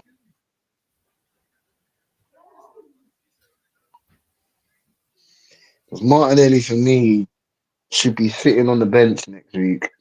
I think Martinelli's days are numbered. I really do, because there's been no improvement. He's gone backwards. But we keep forgetting he's a young player still that's still developing, and he had a lot of his time injured when he was just reaching that. You know what Saka was doing? Like, he was just getting there, and then boom, big injury. Comes back, boom, big injury. So he's had, like, other than the season, was it the season before last or last season where he had his best tally? Yeah. It's very inconsistent for him. And he needed that time when he was out injured to be playing in games. But as well, he needs to be humbled and said, you know what? If you're not going to do the job that I need you to do, there's always a next man willing to take your spot. So how do you react to that? But when you're dropped, you should come back into the team with a fire in your belly, man. And you should want every situation that you have during that game to be, the best possible outcome. And I'm afraid you just don't see that with Martinelli. Yeah, it's like that run there. It's like you're not busting a gut to open up the See space there? for Havertz to Get play ahead of you him, in. Martin. Get ahead of him. Now slide it, Havertz. Oh, Mickey Van de Ven, man. What pace this guy's got. What excellent covering that was. The ball from Havertz should have been a bit more to the outside to give Martinelli more of a chance. But Martinelli needed to make his overlap a bit wider in order for a ball through. Do you know what I'm saying? Like his angle was too tight to Havertz in my there. He's got to slot into that gap earlier because then what that does, The moment Havertz picked up the ball, he should have gone on the outside. yeah.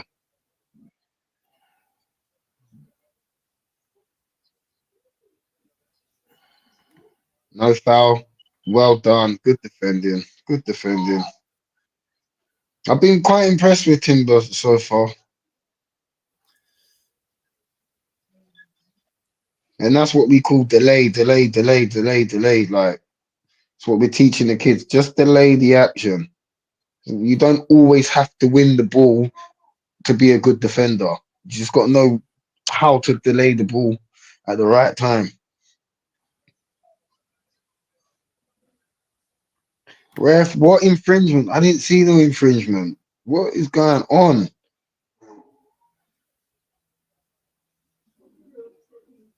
No, Song and Trossard has a little tussle before that, Lewis. Mm, It was only a you're minimal going to get... tussle, so... Yeah. Because remember, now they're capitalising on the clamping down on, jostling the area, so... Like Don't give Son a reason to go down. Whatever you do. Why are we he getting didn't out? go down. It was just a... No, I said don't give him a reason to go down. Because he's the type that will absolutely go down under the tiniest little bit of that's a free kick. Should be a booking. Right, guys. What did I miss? Nothing much. A little bit argy-bargy between Son and Trossard. They played the corner in. It's gone out. Solanke tried to keep it in, went out. Throwing was taken by Trossard. Terrible throw, to be fair. Parties tried to control it. We get a free kick, and here we are. That's not a good ball from Timber in the middle there. He had space. He had time to sit Oh on that my and choose his cross. Yeah, take an extra touch and then whip it in. Yeah. I don't know why he's rushed that in there, and there was 3 white shirts in there. He could have actually cut it back. Saka's not in this game at all, man. He played He's probably minutes tired. Didn't he?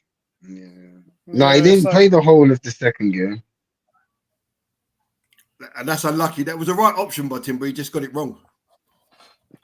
If that ball takes out Van de Ven, there's 2 coming in at the far post.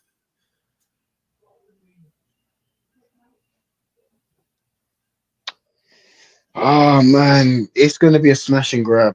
It's going to be a 1-0 either side here today. That's what I feel like. The sad thing is that you can't trust Zinchenko to come in at fullback. Hell no. Because I don't think Spurs' wingers are particularly good. I don't think Johnson's a good player at all. But Timber's done well. He'll look like Vinicius Jr. And Son's not really been in the game either. Yeah, he's like on the peripheral. That's credit to Ben White, though, isn't it? I saw some of the training videos of Sterling versus Ben White, and Sterling absolutely ripped him a whole new one. Like, it was a whole different level. And sometimes, as a fullback... Hold on, Lewis. Sky's saying second half, Spurs 3 shots, 2 on target. Arsenal, no shots, none on target in the second half. Go on, Lewis. And yet, sometimes you need a player like Sterling to come into your side and just say to the fullbacks, "This is my level now. If you want to be even better, if you can mark me out of training, then your level on the pitch is going to be even better." When was the last time Arsenal had a tricky winger like a Raheem Sterling who can literally goes past people for fun? Theo Walcott. No. Theo. No. Wait. The word was tricky. Theo just had pure pace. He was kick and run. Let's get it straight. I'm talking about a winger that can do the step over, and literally get out. I mean, Martinelli, how have you give away a corner there? Oh, Come on, man. So you're talking about Oxlade-Chamberlain, but he was useless. He had all the But tricks in the book. Yeah, I'm He talking couldn't about do even nothing then, I with it. wouldn't. Think He wasn't a right winger. back, when did we have a player like Sterling that could just go past people just for pure fun, Yeah, without even making it look difficult? Yeah, Oxlade-Chamberlain could do that, but he was useless with the ball. He was useless Oh, with They it. scored.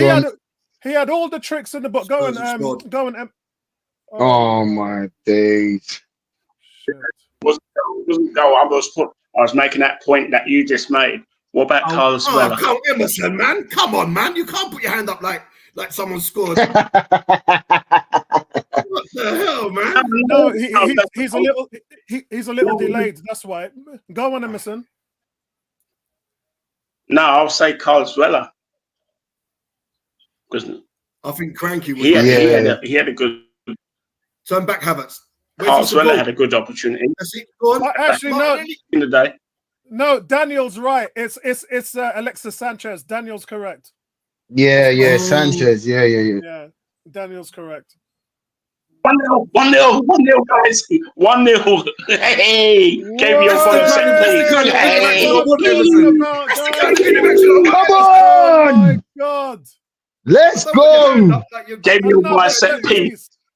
Right, Emerson, you giving a young man a heart attack. I'm too young for that, man. Please. Set piece, guys. Another set Man piece. putting up his hand like he wants to answer a question at school. Bad news to deliver. Another set piece. Another set piece to assist Saka. But that's the thing about players like Saka. They can be out of the game for such a long time, but they only need little moments to produce magic. And that's why you stick. And Stick with them. do you know what I loved about this corner? Do you know what I loved about this corner? Gabriel gets a free header on the edge of the 6-yard box. So there's blockers because Spurs are playing a zone on the edge of their 6. We just run into their blockers, Emerson, and then it just leaves him.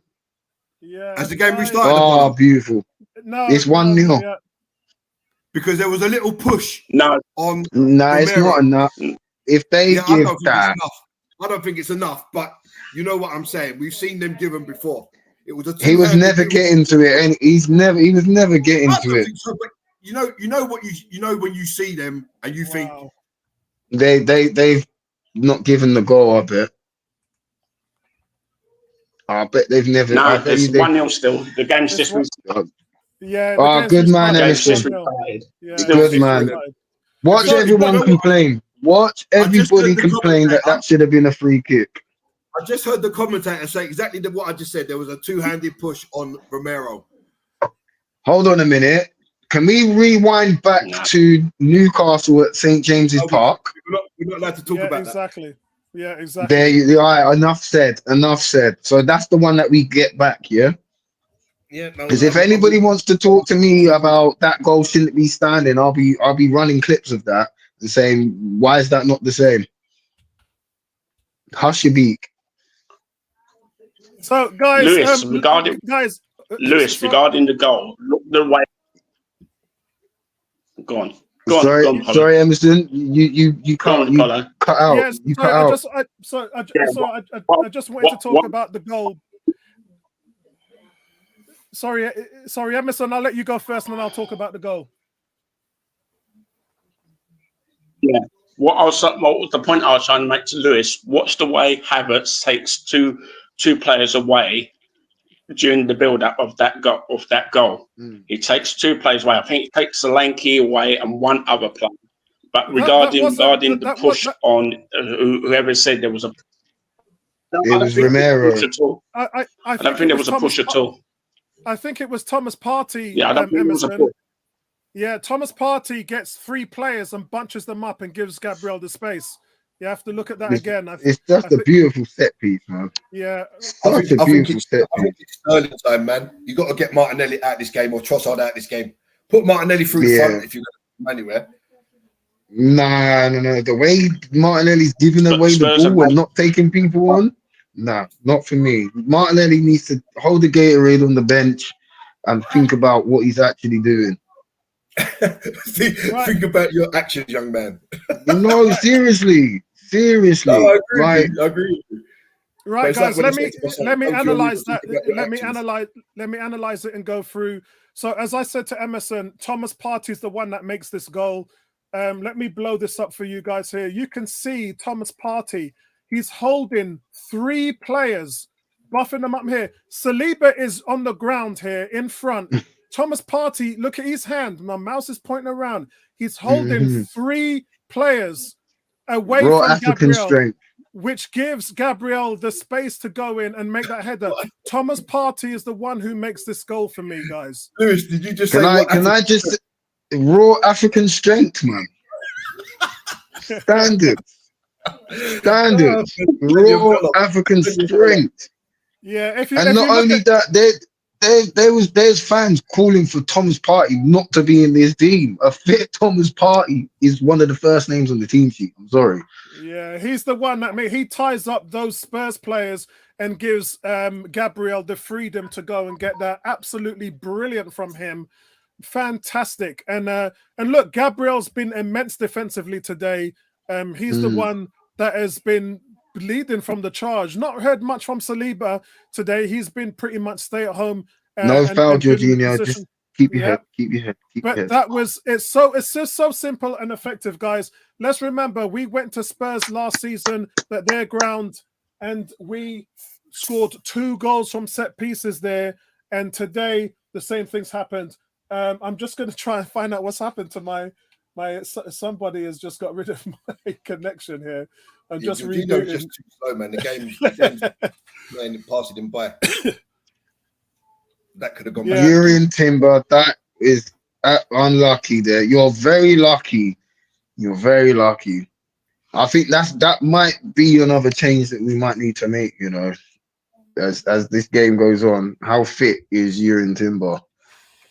Because they brought on someone that's a bit more pacey than Johnson. Down there, right hand side. Odegaard. And they've taken off what's his name? Bentancur for Star. Yeah. Odegaard. That was it Papa the one they got from Star, yeah. No, Sar. Yeah, Sar's come on for Bentancur. Bentancur's position. Yeah. Sar's playing the pivot in midfield for Spurs. So Bentancur's they've gone to a single pivot. Yeah, they've changed their shape. So Romero's just giving away a silly foul anyway. So on Trossard by looks of it. So Trossard doesn't look too good neither. Oh, Stecker, how are you getting done like that, man? Come on. What are you afraid of? They're just showing the goal again. That's a good, well done. Yes, Romero, it's the foul. You can't have any complaints. You've gone all the way through him there. You've not even got the ball. This is where Arsenal need to play the dark arts football and knowing to slow the game down when you need to. Do you know what I'm saying? The clever fouls high up the pitch. You know, manage the game, lads. Manage the game. We don't need to go hunting for another goal unless they give us the opportunity to take it. Big header, man. Big header. I think wouldn't it be nice to see a clean sheet as well today, guys? 71 minutes gone. Arsenal 1-0 up. Just an absolute brilliant. And look, we've been listening to some people in the chat who were talking about Arteta's game management, man. I've spent the better part of an hour talking to you guys about how much Arteta's tactics is working today in the face of a weakened Arsenal team. And it seems like some of you lot are just not listening. You're just stuck and fixated on this Arteta man management stuff. And you're just not listening to what I'm saying, man. It's been an absolute total tactical masterclass from Arteta today. And you know what? It could be worse due to the fact that some of the players like Trossard and Martinelli have been so poor. Play it, man. Play it. Just play it square. On a different day, Gary, On a different day, we'd be 2 or 3-0 up today. Yeah, granted, mate. I mean, like I said, that's what I'm saying. You know, when you play a certain way and you're playing, you've got the right tactics, but it's just when you need the execution to be nigh on, spot on. Yeah. Oh, we've defended this quite well so far. Stay on you. Well done, Gabriel. I was about to add on to what you were saying, Apollo. You can't win every game pretty. You have to win some games ugly. Yeah, You've got to do the dirty side of the game. And I think that's the frustration of some fans. They want to see 3-4-0. Sometimes teams aren't going to give you that. You have to take what is given to you. Yeah, exactly. And that's the point I'm making. So Cranky's got a good point. So Apollo, really, Trossard has been beyond horrible. Arteta is not. So first of all, you're 100% right about Trossard. You're 100% right. But you're not listening to what I'm saying, bro. I'm telling you that due to the fact of the weakness of the team and the bench, they have having to change what they're doing. People talking about Arteta doesn't have the ability to change a team. He's done that today. He's changed his team. He's changed his tactics, and you're still not happy about it. And you know what? He's winning 1-0 against Spurs at their place. He hasn't changed. He's changed his team because of injury. Otherwise, he wouldn't have changed. Yeah, his team. So I can't. Gary. No, but you adapt. You adapt to your situation as a coach, and that's what he's doing. That's what he's doing. I've already made that point earlier on today. I agree. You can't. This was in the face of us saying, take off Jorginho, take off Trossard, take off Martinelli. What did I say to you? Oh, raw. Trossard got his shirt rip off, boy. I said to you, you can't put yourself in a position to do that because you will weaken the balance of the team. How come he's got to stay off the pitch for 30 seconds because he had his shirt ripped? You can't just come No. They've changed that. That's not fair. That's not his fault. It's not injury. He come back on as soon as play started. But why can't you just change his shirt back on? And again, he probably got permission from the ref to come back on it. And again, Victor saying poor game management. Victor, you're not understanding the actual fact that if you took off these players, Spurs would probably be 2-0 up by now. You're not understanding what I'm saying, bro. It's about the balance of the team dealing with the hand that you're dealt. And the hand that Arsenal are dealt with at the moment due to suspensions and injuries is not giving them the luxury to make those changes that you're talking about. It will unbalance the structure of the team. I think he's got. Can we ask Apollo what does he like to? Not Apollo, Victor, to elaborate on what does he mean by poor man management? Like explain so I can see your side of the argument, because you're just blurting it out with no context to it. Yeah, and the context for them is really about Jorginho, Trossard, and Martinelli, and I get that, but I've given you solutions to that, and I've told you why. You just haven't taken it on board. That's the difference. And I did say to you the only way that works is for me if you drop Havertz in a deeper role and then let him facilitate the double pivot. That's the only way it works. That's because you're able to then maintain your defensive shape. Because you have to remember, guys, you're not listening to what I'm saying. Thomas Partey is almost playing as a back five. That's what he's doing. So if you're taking Jorginho away, you're leaving yourself completely and utterly exposed with no protection. What is it that you're not understanding about that?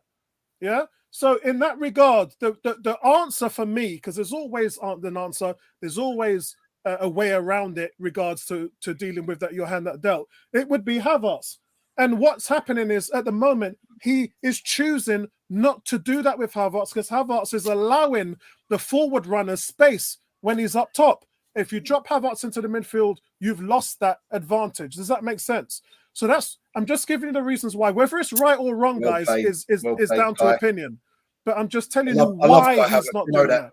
He's right. Kai Havertz he's running is so selfless. It's unbelievable. But Gary, that's why I'm saying that Arteta's not willing to take Jorginho off, because he wants to keep Havertz up top. That's why he's doing what he's doing. And as I said, whether it's right or wrong is down to your opinion. But that's what the manager's doing, and that's what you have to accept. And the score sheet right now is showing that the manager's right. Trossard should have scored that regardless, man. Great play by Arsenal. Ben White slightly offside. Yeah, slightly offside. Yeah, bro, on another day, we'd be 2-3 up. We'd be winning this. I would just like to see. I'd like to see Sterling on for the last 15, 16 minutes. Fresh legs. Yeah, I agree. And Jesus. And Jesus. Will you bring on Jesus for Trossard? Yeah, I would, and I'd put him in. I'd put him in that 10 spot. I'd put him right in front of Havertz and drop Havertz back, and then I'd put Sterling on the left and let the rest take care of itself. Because Gary, I don't, and this is for Lewis as well. I don't want to lose my midfield shape. It's broken as it is. What little is left is working. I don't want to lose that. What you're saying is you would leave Jorginho and Partey on, move Havertz back, and just bring on and just change Martinelli and Trossard for Jesus and Sterling. Yeah, that's what I would do. Sometimes you see, especially when you've got a midfield free. Just let you know, you got it. Free. Thing Bob. Sterling and Pingbob Jesus is coming on shortly. Spurs is making their sub first. Yeah, I see it. That's why I was waving my hand. That's why I was waving my hand. You've got to stop with that hand up. You've got to stop with that hand up. And just say subs are coming in. No, Gary, he can't. Yeah. I told you he's on a delay. Gary, he's on a delay, so we have to give him a 2 or 3 second gap because he's on a delay. Yeah. So if he says subs are coming on, we'll get it 2 or 3 seconds down the line. When I see that hand, I get nervous. Sometimes in a game like this, I'm just gonna back up what Apollo was saying about the midfield, right? And yes, I have called for Jorginho to come off, but when it's working and it's a very disjointed way of working, you really, as a manager, you really don't want to change it. Like today in my game, we set up a specific way and it wasn't working, but we didn't want to change. It was working, but not working. Like we got the defensive cover that we needed, but we didn't have the attacking outlet. And as we debriefed, it was like maybe we should have changed the shape because we thought the team was going to be a little bit better than what they were. But it worked. We still got enough chances. We should have won the game. And this is the same that's being implied here. You don't want to make too many changes to unbalance the side right now. And I think the changes he's making now are probably the right ones. And then you probably bring on another midfielder or a defender towards the end of the game just to shore it up at the back.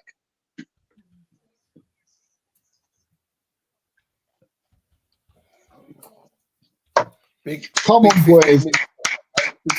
Come on, boys. Let's go. Come on. Impact, man. I want to see impact from you two off the bench. Come on, Raheem. Let's see what you got.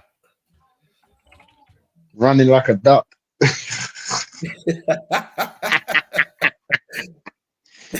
Oh, man.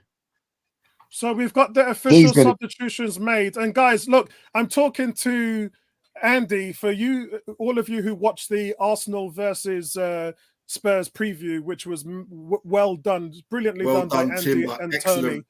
Tony last night. Andy is in the chat crying his eyes out, absolutely going mental at the moment. And I think that what would top this game off for me is if Spurs get a double yellow card booking and a red card. That would really top my weekend off for me. Andrew, you're not going to get progressive football in every single game, in every single situation. It's all about winning. Yeah, and I think that there's a level that this Spurs team reminds me of when Klopp first came to Liverpool, and all they did was attack with abandon, and the only way they would win is if they just outscored teams. It's like there's nothing. They let in 61 goals last season, guys. Spurs. I don't think people understand that. They let in double the amount of goals that Arsenal did in the Premier League last season. They are an absolute defensive liability, and they have the 18th worst set piece team out of 20 teams in the Premier League. That's a foul to us, Rev. He blatantly fouled Havertz. I think because I see it that way, but I'm thinking the refs is like, you both got a hold of each other there, play on sort of thing. Oh, just clear your lines. Great tackle by Gabriel. He had to get that spot on, Gabriel. Yeah. That's a brilliant tackle, man. There was just an aerial shot of the play just before Havertz got the pull down, and you could see how Arsenal just restricted the space in the middle. Like there was more black shirts in the lines than there were Spurs. So Spurs had no choice but to play it out wide. And then where are we strongest? We're strongest in the air at the minute. You So, put guys, crosses in, we'll deal with it. Cam, so guys, Cam, yeah, excellent stat, Cam. That's my friend. yeah, Isaiah Rankin. I'm giving this one to Emerson. Emerson, let me know what you think about this. I know you like that stuff.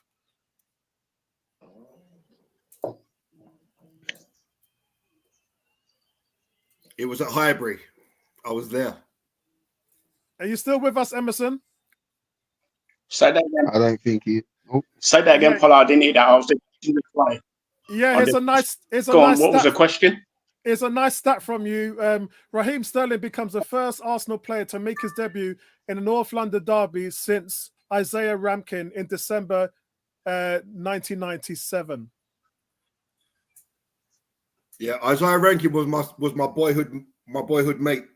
He once scored 99 goals in one season for his what? under league team before Arsenal signed him. What? 99 goals in one season. Yeah, Blood he was fire. Mad.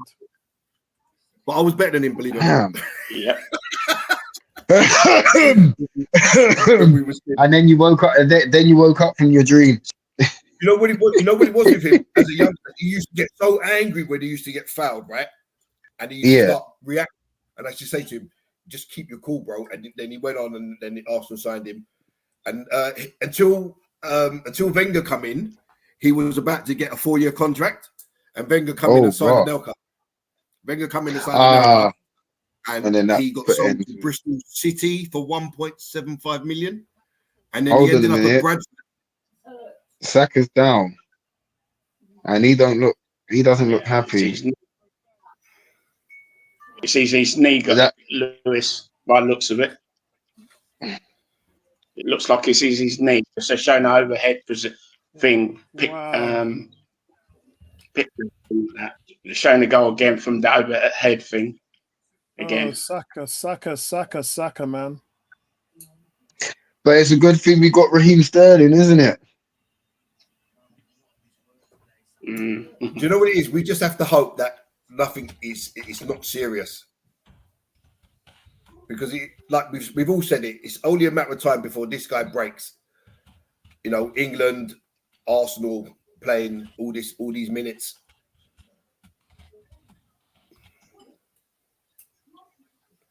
Well, you know, one game's going to be rested. That'd be definitely the one against. Look at all Tuesday that space he's got to attack as well, man.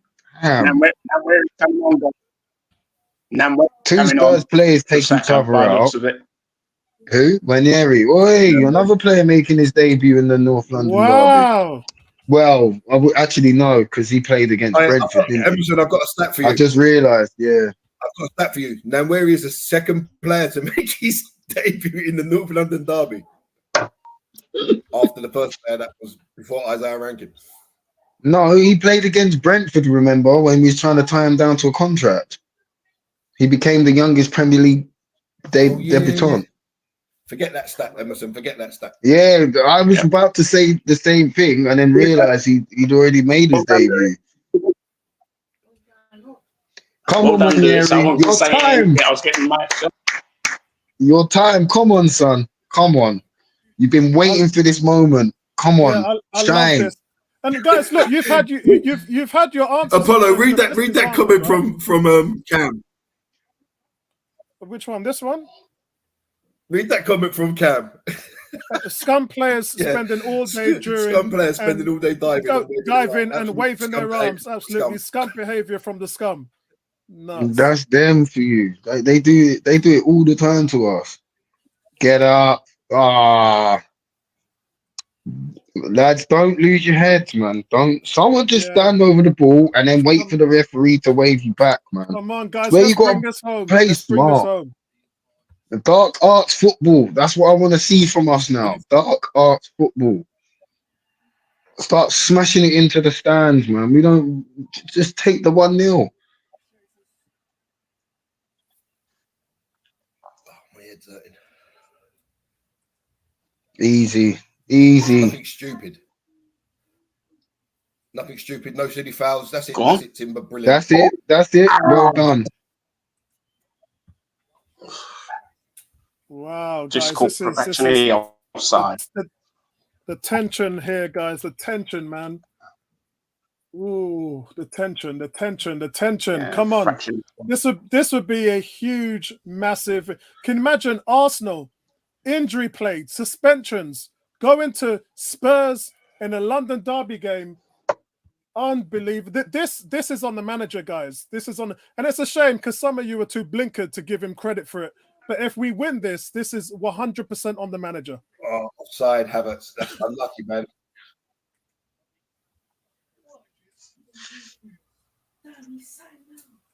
Come on, let's go, man. Let's go. Go down, Havertz. Waste a bit of time.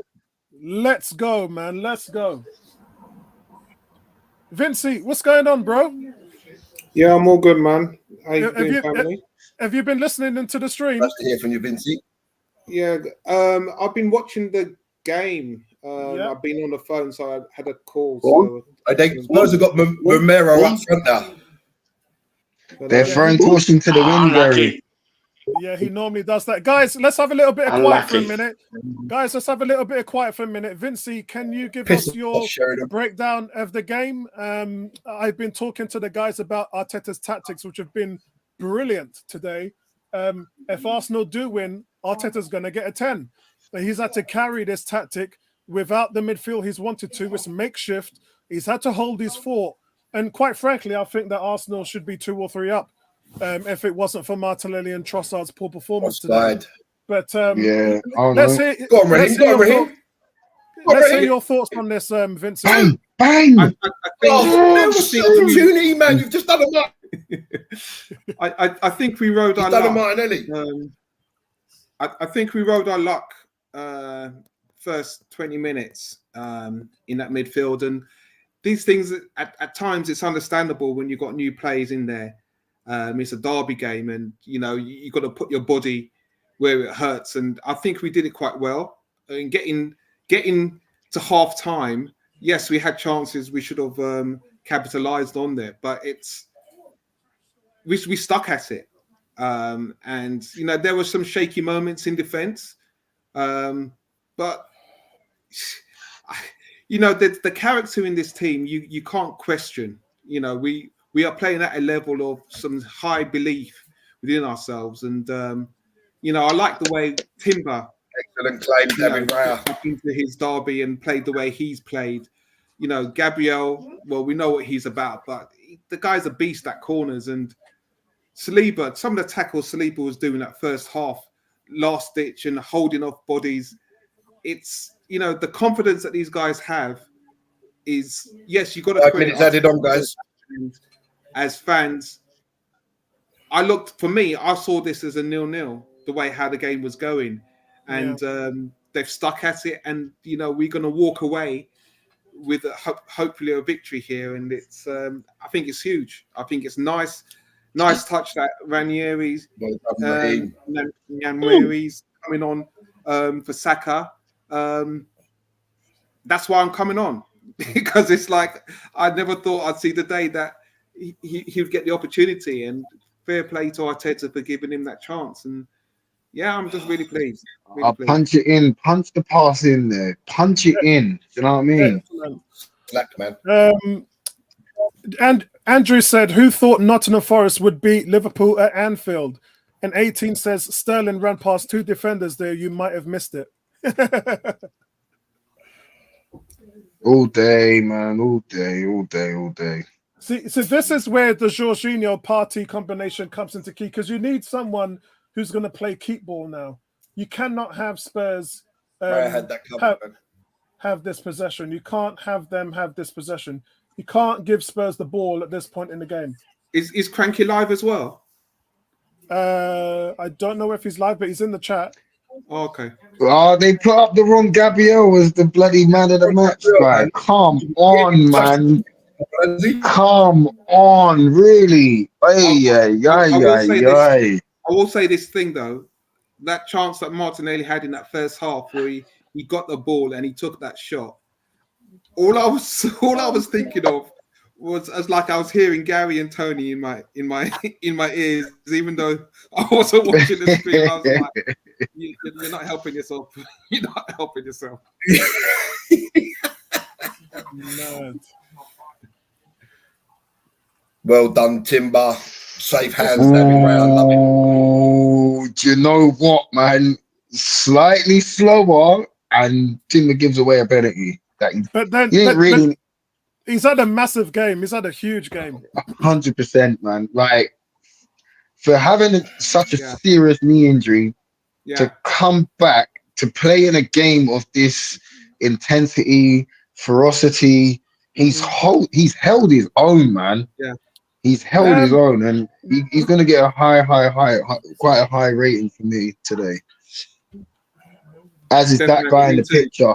I want to know what he's running. I want to know how much he's ran in this game, Apollo. Because I don't think the guy's stopped. I'm pretty sure he's done about at least 12K in this game. Yeah, and it's supporting an attack very well as well. Exactly that. Very selfless, and this is something that I'm trying to teach the youngsters. You need to run.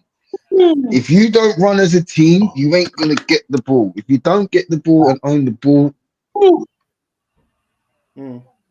clearly offside. then you ain't gonna. Clearly offside. Don't need to do that. Don't need to do that, Jesus. Oh my God. This Well, I guy, just wanted man. to come in and say this. I'm going to leave you guys to finish off the stream, and I'll continue watching. All right, no problem, bro. Are you going to do player Take it ratings? easy, Emerson. No. I'm not going to do player ratings. I just looked at the time, and I realized that if I don't get my NFL predictions in, you guys are going to. I hear you, bro. So I'm going to. Oh my Lord! Yeah, I've got to go and Offside, cook, and then I got the offside game anyway. at 6 o'clock. So madness. Yeah. All right, Oh, then, I'm blessed. Vincent. Well done, guys. Who's always offside. Well done. Nice one, Oh bro. man, that was so close, man. He didn't even need to take the touch here because that's creep. Actually, Ray has it covered. Yeah, Ray has it covered. Lewis, because Jesus loses the ball stupidly. Mm. When you can go to the corner flag and waste some time, he loses the ball. He can't even beat the man he's trying to beat. That's got to be The most relieved player in our Arsenal team has to be Declan Rice right about now. Gary, Because- Andrew asked you a question. He said, was Kleber winger who ran past defenders for fun? He actually played more. Haleb was decent played- running with the ball. He But played the more as question, an eight. He played more as an eight. the question was the last winger. The question was last winger. I don't class Haleb as a winger, and he was But most Sanchez certainly was not the really a last winger. one. Yeah, it's definitely Alexis Sanchez. Yeah, it's definitely. Yeah, but he Sanchez. wasn't really a winger, was he? Who? I mean, Sanchez. Full time, guys. Yes, he was. Yeah, he was. Yes. He was. Full time. Yep. We win 1-0. Wow, I can't believe Full it, guys. time. That's made my weekend, guys. There's going to be a lot of Spurs fans pissed off here. We controlled that game. Yeah, there's going to be a lot of Spurs fans pissed off come Monday morning for work. I'm going to tune in to talk sport, man. Yeah, let's get in.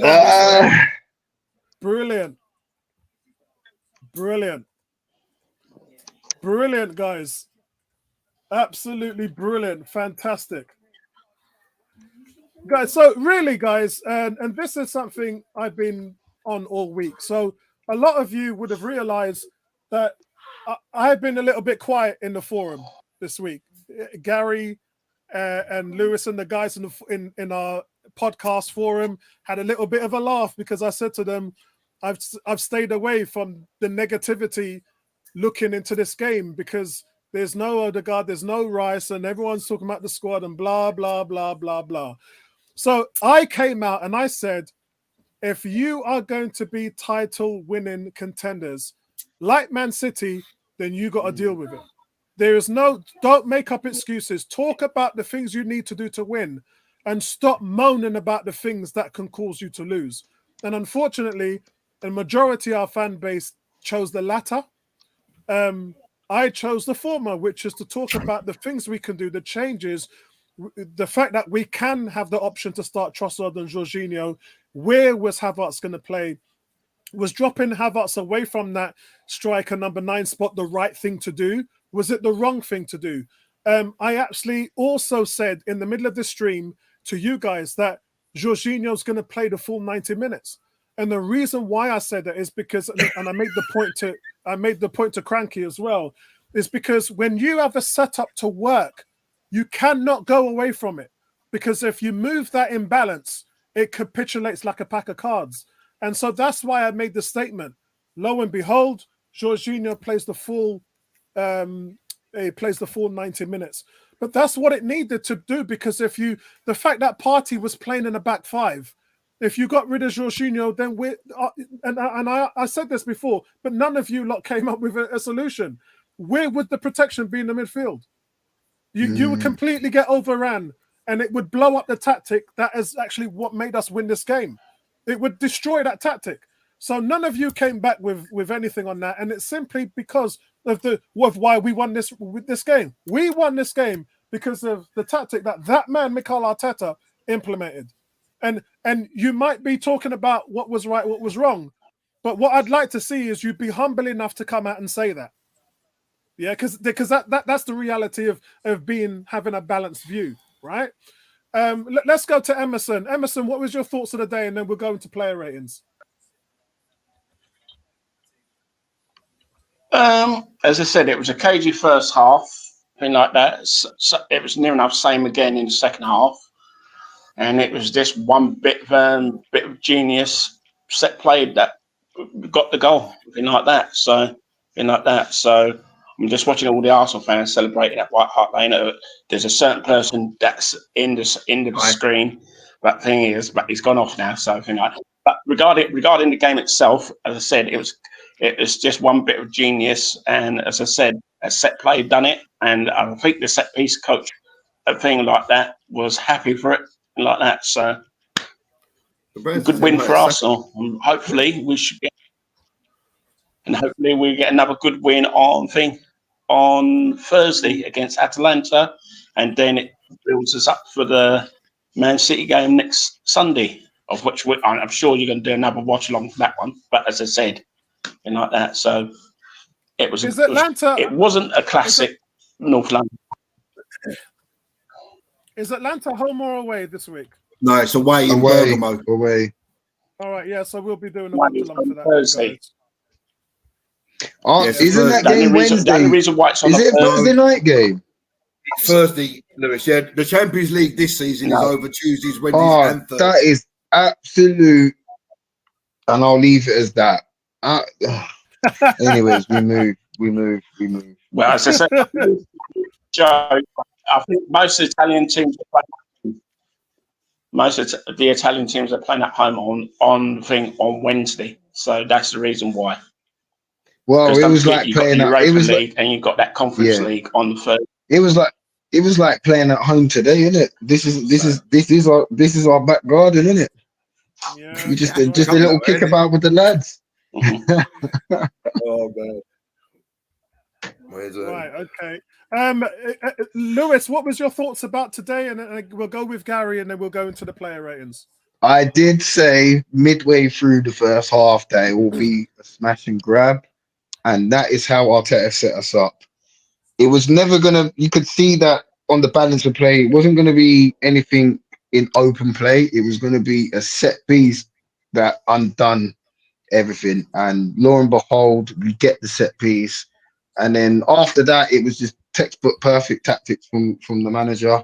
He made the subs at the right time, although one of them was enforced. It was great to see Wanyeri get in there, get some touches on the ball, get a feel for what a North London derby is like.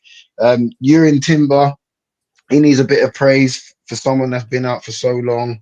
And I can go on and on and on and on and on. But you want to go into the Atlanta game feeling like you're invincible.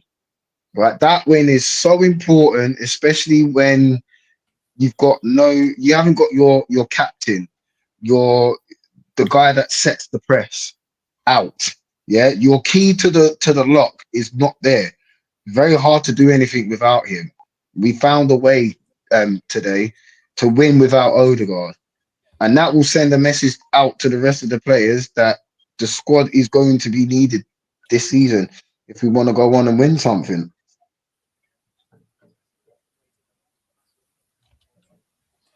Excellent. Let's go with Gary. Gary, what was your thoughts on today? And then we'll go straight into the player ratings.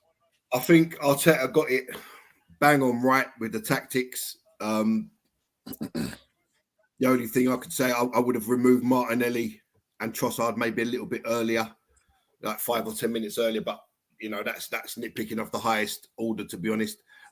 Tactics was spot on right. We could have easily run out of there 2 or 3-0 winners. You know, if Martinelli gets the situations right, that he's had a couple of good possessions, so has Timber. Yeah, spot on all around. I thought Timber was absolutely outstanding. He gives you much more solidity at left back than a Zinchenko would. You know, you're always kind of panicking when Zinchenko's in there when the winger's running at him. But I thought Timber, he just exudes confidence. You know, there's not a thing where you look at it and think that guy's going to beat him. You fancy Timber all the time. Yeah, I just honestly, to go there without Odegaard, like Lewis said, this is the guy that sets our tone on the pitch. You know, the press all comes through him. Most of the chances that we create, although Saka may create them, it comes through something that Odegaard has done. Without Declan Rice, another big miss. To go there without 2 real key players and put off a victory. Someone just said it in the comments, I think it was D, that we are super strong defensively. And all good title-winning teams are built on a solid foundation of defence. And Spurs never really looked like scoring. They never really looked like they was gonna score a goal. We was making tackles, Saliba, Gabriel, they're the best pairing in probably world football. I'm going to extend it outside the Premier League. They're the best centre-back pairing in world football for me. They cover ground, they win things in the air, they play out from the back, they tackle. They're just a solid duo. But yeah, fair play to Arteta. I give the man a round of applause. He got it spot on right today. Excellent. And so best player to join us is D says, I got my man of the match, but I'll wait for Apollo's ratings to do so. Okay. So let's do the ratings, guys. Let's have a look at the ratings here. Here we go. Right, brilliant. Right, let's do the ratings. So ratings, David Raya, guys, again, he's average. I don't think people realize this, but in 5, let's have a look at this. Let's have a quick look at this. In 4 games this season, Raya's had a 9, an 8.5, an 8.5, and today a 7.5 in 4 games. And the 2 early saves he made was, again, very key into to understanding why this guy has so many clean sheets. But the other reason why he has clean sheets, and I put this on the forum about 2 or 3 weeks ago, really opened up a lot of people's eyes. It's that he comes out for crosses and corners more than any goalkeeper in Europe. And when I say more than any goalkeeper in Europe, I don't think people understand the standards to that. Because when I punched the numbers on the forum 3 weeks ago, it absolutely opened up a lot of people's eyes. He has, on average, 14.6 corners and crosses caught per game. The second player behind him in Europe has got 6.8. What does that tell you guys? Is that he has more than doubled the average catches a goalkeeper makes in a game. And what that does, guys, is it takes the threat away from the centre-backs for headed goals, goals from crosses, goals from corners. He nullifies that. He takes that off the stat sheet before it's even an option. That, my friends, is a massive asset to a defense. And by the way, Ramsdale's numbers was 3.8 per game. So when you look at it, yeah, well, quintuple by 5 times, yeah. And what that does is that just nullifies the threat. And I don't think sometimes when people talk to this, and you know I'm a very analytical guy when it comes to tactics and setup and all that stuff, And when you delve in deep and probe and look into why these things are happening, because the result doesn't tell you everything, guys. You have to nail in and understand what is happening individually and incrementally on these statistics. David Raya is an absolute weapon, an absolute weapon. So today I'm going to give him 7.5. Probably deserved an 8, but I'm going to give him a 7.5. Again, another clean sheet. 16 clean sheets last season, leading the Premier League. He's got 3 out of 4 already today, and just exceptional. Ben White, guys, 6.5 today, and actually I was hovering around giving him a 6 or 5.5. It just wasn't there today, and got beaten 4 or 5 times down that flank, and forced a lot of errors. He had 4 passes to players in a white shirt today.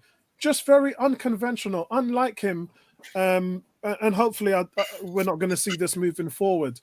And remember, guys, there is going to be options. There's options to play Timber there, and when Tomiyasu is back next week, there's options to play him there. But I think the fact that he's been completely solid and probably the best right back in the Premier League in the calendar year this year, he just had an off day. Get the control quickly. Sorry. If they go to Arteta or the Arsenal players, I'm going to move to that, Gary. And so, are they? Yeah, they are. All right, hold on. They are. I've got Gabriel and Trossard. Celebrations with the fans Yes, at the end there. Yeah, I'm so happy. We know it's a difficult game. It's a big derby, and yeah, This is Gabriel to win here. And yes, let's enjoy this game. Let's enjoy now. What did it mean to score that winning goal? This means a lot because I'm so proud to the team, and when I have difficult timing in the game, and yeah, we scored with a corner, and yeah, I'm so happy.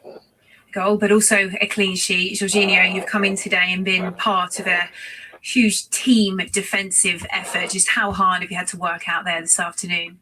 Yeah, we had to work really hard, as you saw. But we knew it was going to be a difficult game. When you have these days that you need to work really hard, we know that we can count on each other, on our teammates, and that's what we do. One more that we stick together, and at the end, the pay work off. And we're so happy that we won, and I'm so happy for this guy that he scored a winning goal. With so many key players missing today and a change in shape as well, how much of it was patience this afternoon, trusting in the process and the work you've done on the training ground this week? Yeah, that's what I said, that we know that we can count on each other. Now we have this situation that is missing key and important players for us, but we have a total team, the whole squad, and we know that whoever is going to come on is going to be ready to help the team. And as you saw today, everyone was ready, and I think we are really proud of the team and happy. Congratulations to both of you. It's a great team performance. But Gabriel, you are the player of the match. Well done. Of course. Well done. Congratulations, my friend. Right, guys. We do have Tony, so I'm going to let's let Tony go first because he's right outside. So, Tony, how's everything going? Let me get you off mute. Yeah, how's everything going, Tony? What's your thoughts about today? Yeah, I mean, backs against the wall. The back 5 were phenomenal. You know, look, this was always going to be a cagey game, but that back 4, you know, I call it a back 5 because I count the goalkeeper. Thomas Partey was in the back 5. It was a 5-3-2 today. Yeah, I know, but in terms of like what we traditionally call a back 4, I was calling a 5 because I also like to include David Raya because I think David Raya had a superb game today. He claimed absolutely everything, and he was in the right place for everything. So, yeah, you know, look, this was going to be a toughie, boys, but, you know, another clean sheet. That is not an easy thing to achieve at the shithouse because remember, you know, when they're playing at home, they expect to score loads of goals. If you listen to the preview game between myself and Andy, he foresaw Spurs scoring 5. And I'm like, bro, this ain't that. We're not built that way. We're not holding 5. So you know what? Well done to the boys. I'm gonna keep it brief. Gary, love to see you. Glad you're in good fettle, my friend. Emerson, great to see you, bro. As always. Lewis, nice one. And I will catch up with you boys again very soon. Safe journey home, my brother. Right, excellent. Thank you a lot for that, Tony. I'm just sending Andy a nice message in the chat. So Andy, I've just told Andy now that's now 5 games in a row that Spurs have not beaten Arsenal. Arsenal 4 wins and 1 draw in the last 5 games against Tottenham. And most importantly, guys, hear this: 3 wins in a row at Tottenham Stadium. 3 wins in a row away from home. That's the domination we have against Spurs. And in all 3 of those games, Spurs didn't score a single goal.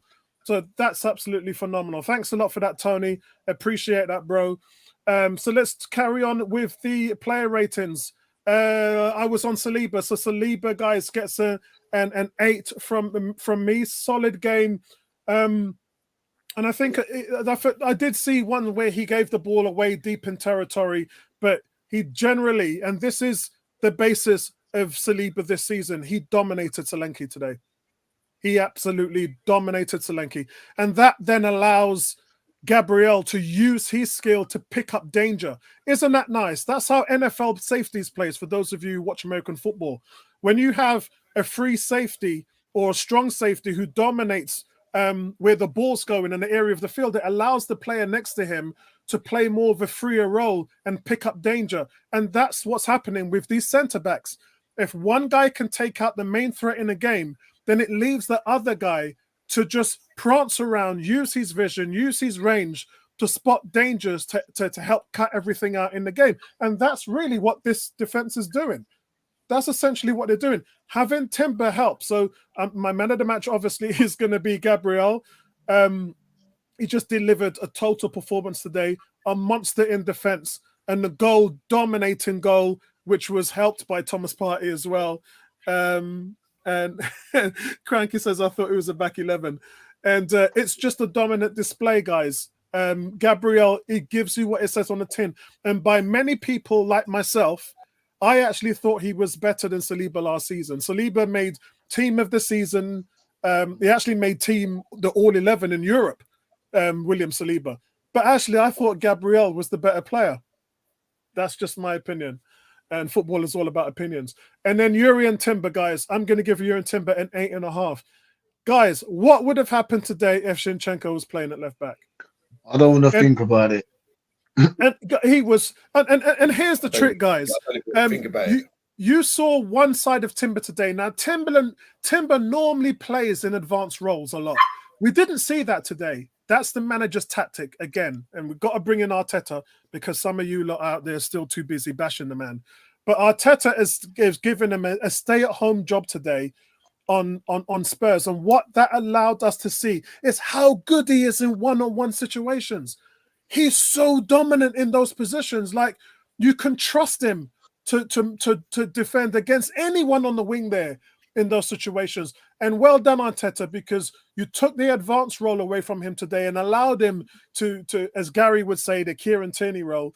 You allowed him to just play as a proper left back today. Nothing inverted, nothing advanced. Just do your job at cutting out, because again, we played in a back 5. So that allowed him to just key on and nullify their attack on the right wing. Such a fantastic game. He gets an 8.5 out of 10 from me today. Midfield, this is where the makeup of Arsenal's tactics and setup today really had to win this game. And while they weren't exceptional, the job that they did help facilitate this win. Jorginho.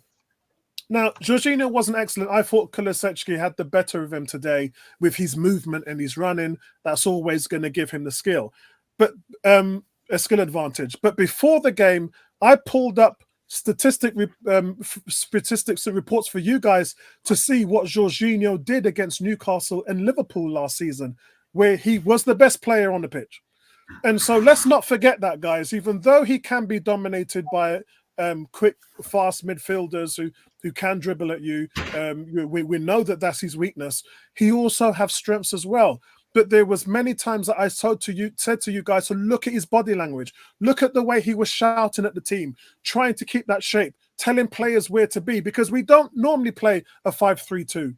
Yeah, but he was the one that helped manage that. So while he didn't play well today, and I have given him a 5, he did his job as a general. He talked about, we just saw that in the comments after the game, he talked about what they trained on and what they practiced on this week and how difficult it was going to be the guys to come outside of their comfort zone and work in a different setup and tactic that the manager has given them. And he's an extension of Arteta on the field. He helped that today. Thomas Partey, I'm going to give Thomas Partey a 7 today. Was helped with the goal by holding on a couple of Spurs players to free up Gabriel and for the header, which I showed you guys on the screenshot. And I thought that he struggled in transition today because it was so choppy. He doesn't normally play that role that he plays today, you know, tucking in on a 5-man back and then help to progress a 3-man midfield. Very difficult for him today, but I thought he did well. And positionally was where he needed to be. If Thomas Partey doesn't work well in his positional play today, it all falls to pieces. Because you've got to manage when you've got to be in the back 5 and when you've got to be in the midfield, and then when you've got to be advanced to help in transition, which he wasn't doing as much today. But he's got to manage all 3 of those phases. That's his job today. And so when he does his job, everything else works. Leandro Trossard today, he gets a 7. Now, he dropped into a deeper Odegaard role, and I think he didn't do very well in that, especially in the first half. I think he was really poor and added nothing to the game in the first half, looked lost at times. But in the second half, which is why he gets a 7 today, in the second half, just started to rotate into advanced positions, which is his game. That's his game. That Foden, Emil Smith-Rowe type of game where you're starting to create and find those holes in advanced spaces. And then he started to look better in that role. So it was a little bit of a balanced game for me today when looking at Leandro Trossard. And so he started to get in those dangerous areas and influence the game in the latter stages of the game. And that's where I think today kind of made up for a poor performance in the first half, which was Leandro Trossard. How's that for balance for you, in opinion? Going to the top line, guys, Martinelli, man. Look, I'm done even trying to defend this guy. You guys, you've been listening to me every week, so you already know this anyway. I just think that the game is starting to leave him behind. I mean, the team has advanced to such a state now. We need you performing every week. Yeah, we need you performing every week. We need you scoring goals. We need you facilitating the front line creativity. We need that from you. And he's had 3 starts this season, and he hasn't given that to you in any one of those. And it's not just, let's leave last season behind, yeah, because he had a great season, 22, 15 goals. He had a poor season last year. So let's wipe the slate clean and judge him on what he's doing now. He ain't doing a good job. He's not doing a good job, and he's getting caught out in possession. He's not facilitating his defensive roles. Lucky for him, Timber wasn't in an advanced position today, so Timber wasn't exposed. But if Timber starts to play in an advanced role, in the 2 games we saw Martinelli start this season, Timber looked exposed because Martinelli wasn't getting back there in the defensive role. So I don't know what the future holds for him, but I certainly do know that now Sterling has started to play, and we know what we have in Trossard. For me, Martinelli has got to sit on the bench and come off as an impact player, where he's done really well. He's done a good job in that in the past last season, and so I think that's your role. But you especially in big games coming up, you can't start this guy against Man City. You just can't, and it really depends on the tactics. Really, if Man City set up the way that they normally do, because Man City don't press a lot, so maybe you can take a chance on them there. But I think this guy's days are slowly being numbered. And look, that doesn't mean we have to get rid of him and we can't play him. I'm talking about he has value as a squad player. I'm saying with 25 minutes to go and tired legs, he has a lot of value. And then when teams set us up like Liverpool, you can start him against Liverpool because they play their fullbacks too advanced. which gives him an open space to attack the defense. And he always plays well because of that reason. But tactically and setup wise, in the majority of games we played this season, he's not good enough. And that's just me being honest. And I would like to see him progress. I thought that was going to be the case. I thought this season we're going to see him grow as a player, add to the tactical part of his game. But after 3 games seeing him this season, I can't see it. I can't see it. That's just me being fair. Havertz today, 7.5. You know what? I'm going to give him an 8. Sorry, hold on. Let me just change this. Havertz. I'm going to give him an 8. Right. Havertz today, guys, creating so much chaos and havoc in the Spurs box, causing 2 and 3 players to come around him. They know he's dangerous, right?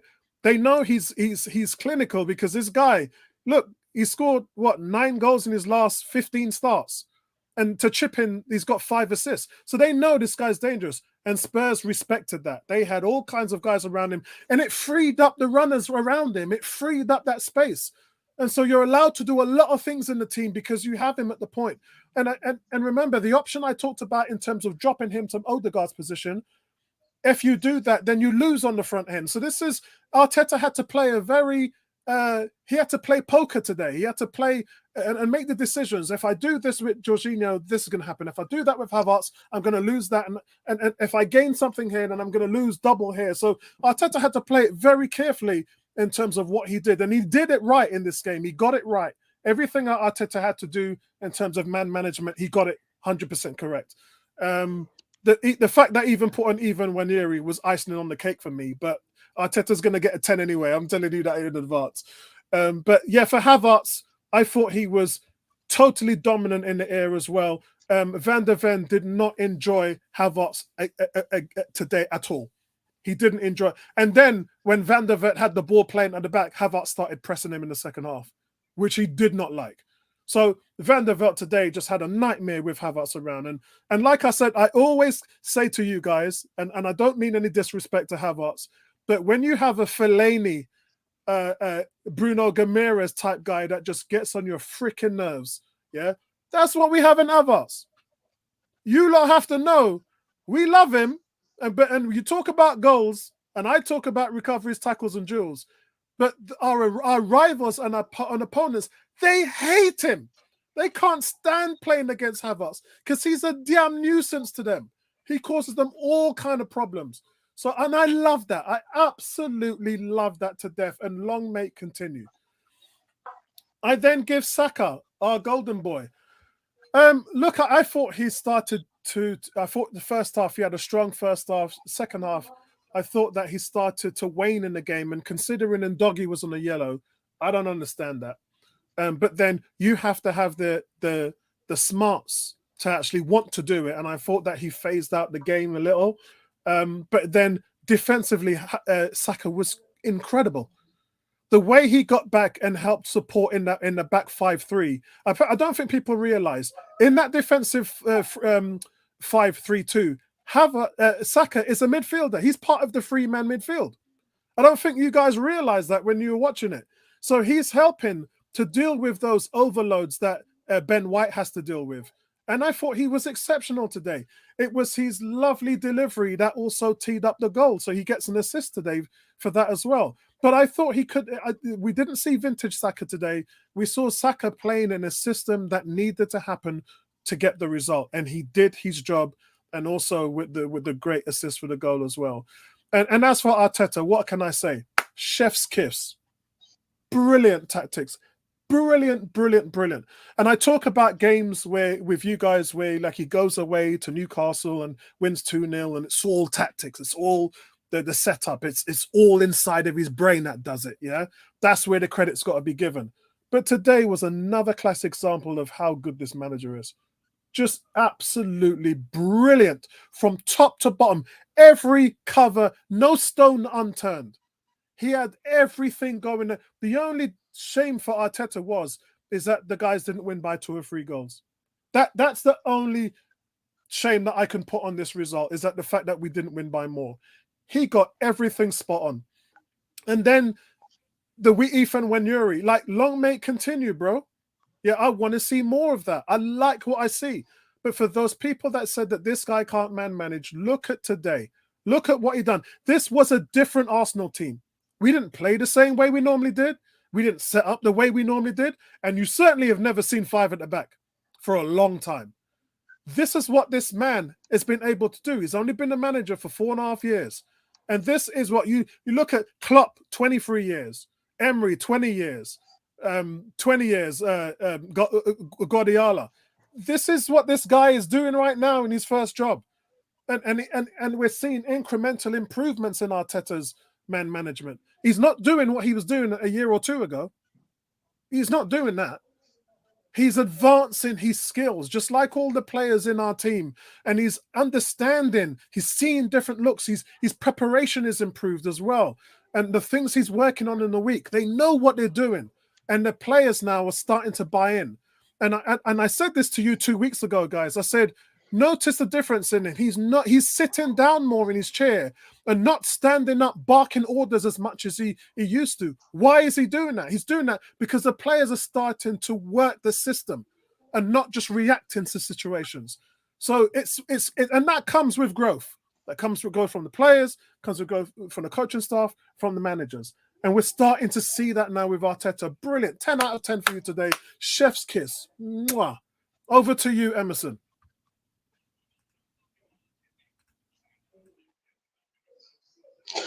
Right. With Raya, I'll give a 7. An 8. I was going to give him a 7, but I'll give him an 8 for the 2 saves that he made in the first half.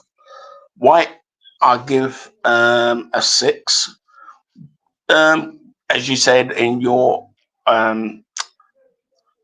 prediction, that he didn't do much going forward, anything like that.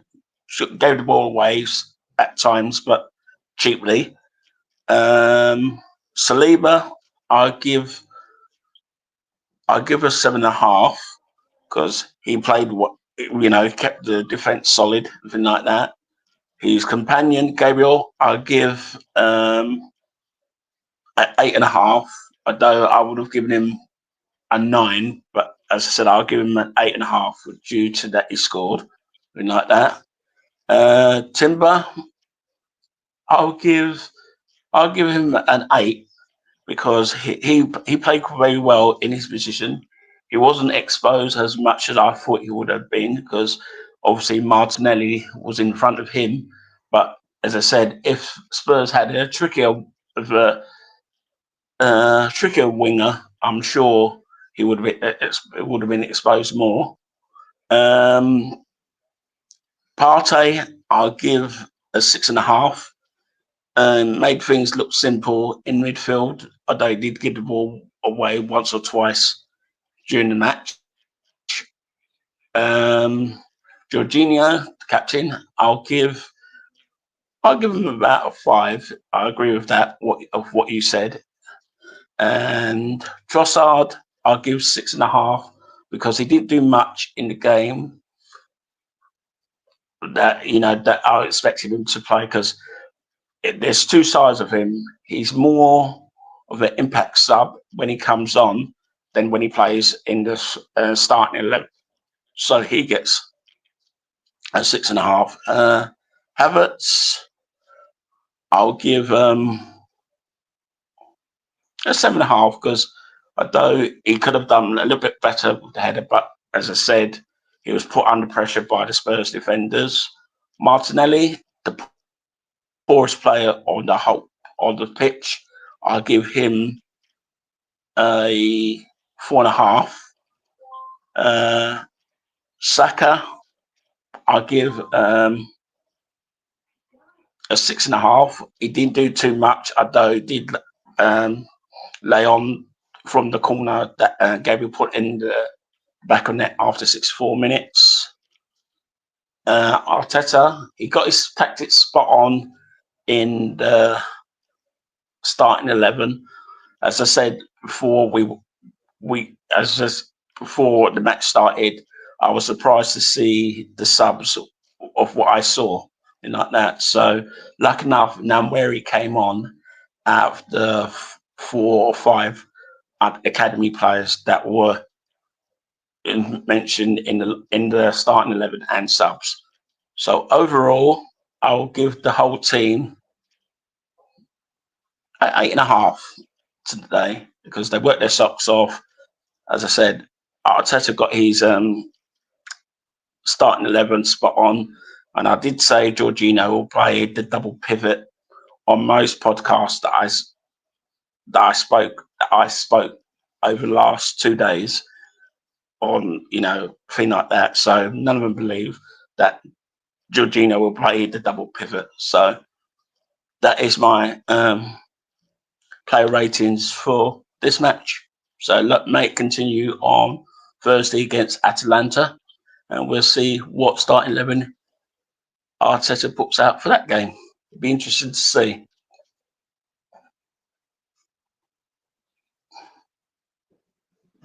Sorry, Over to Gary. I didn't realize I was on mute there. So thank you for that, Emerson. And that was well said. And as I said, I think what people have to understand when you manage a team, you'll know, and not just managing, I mean management in any way really, that you have to weigh the scales.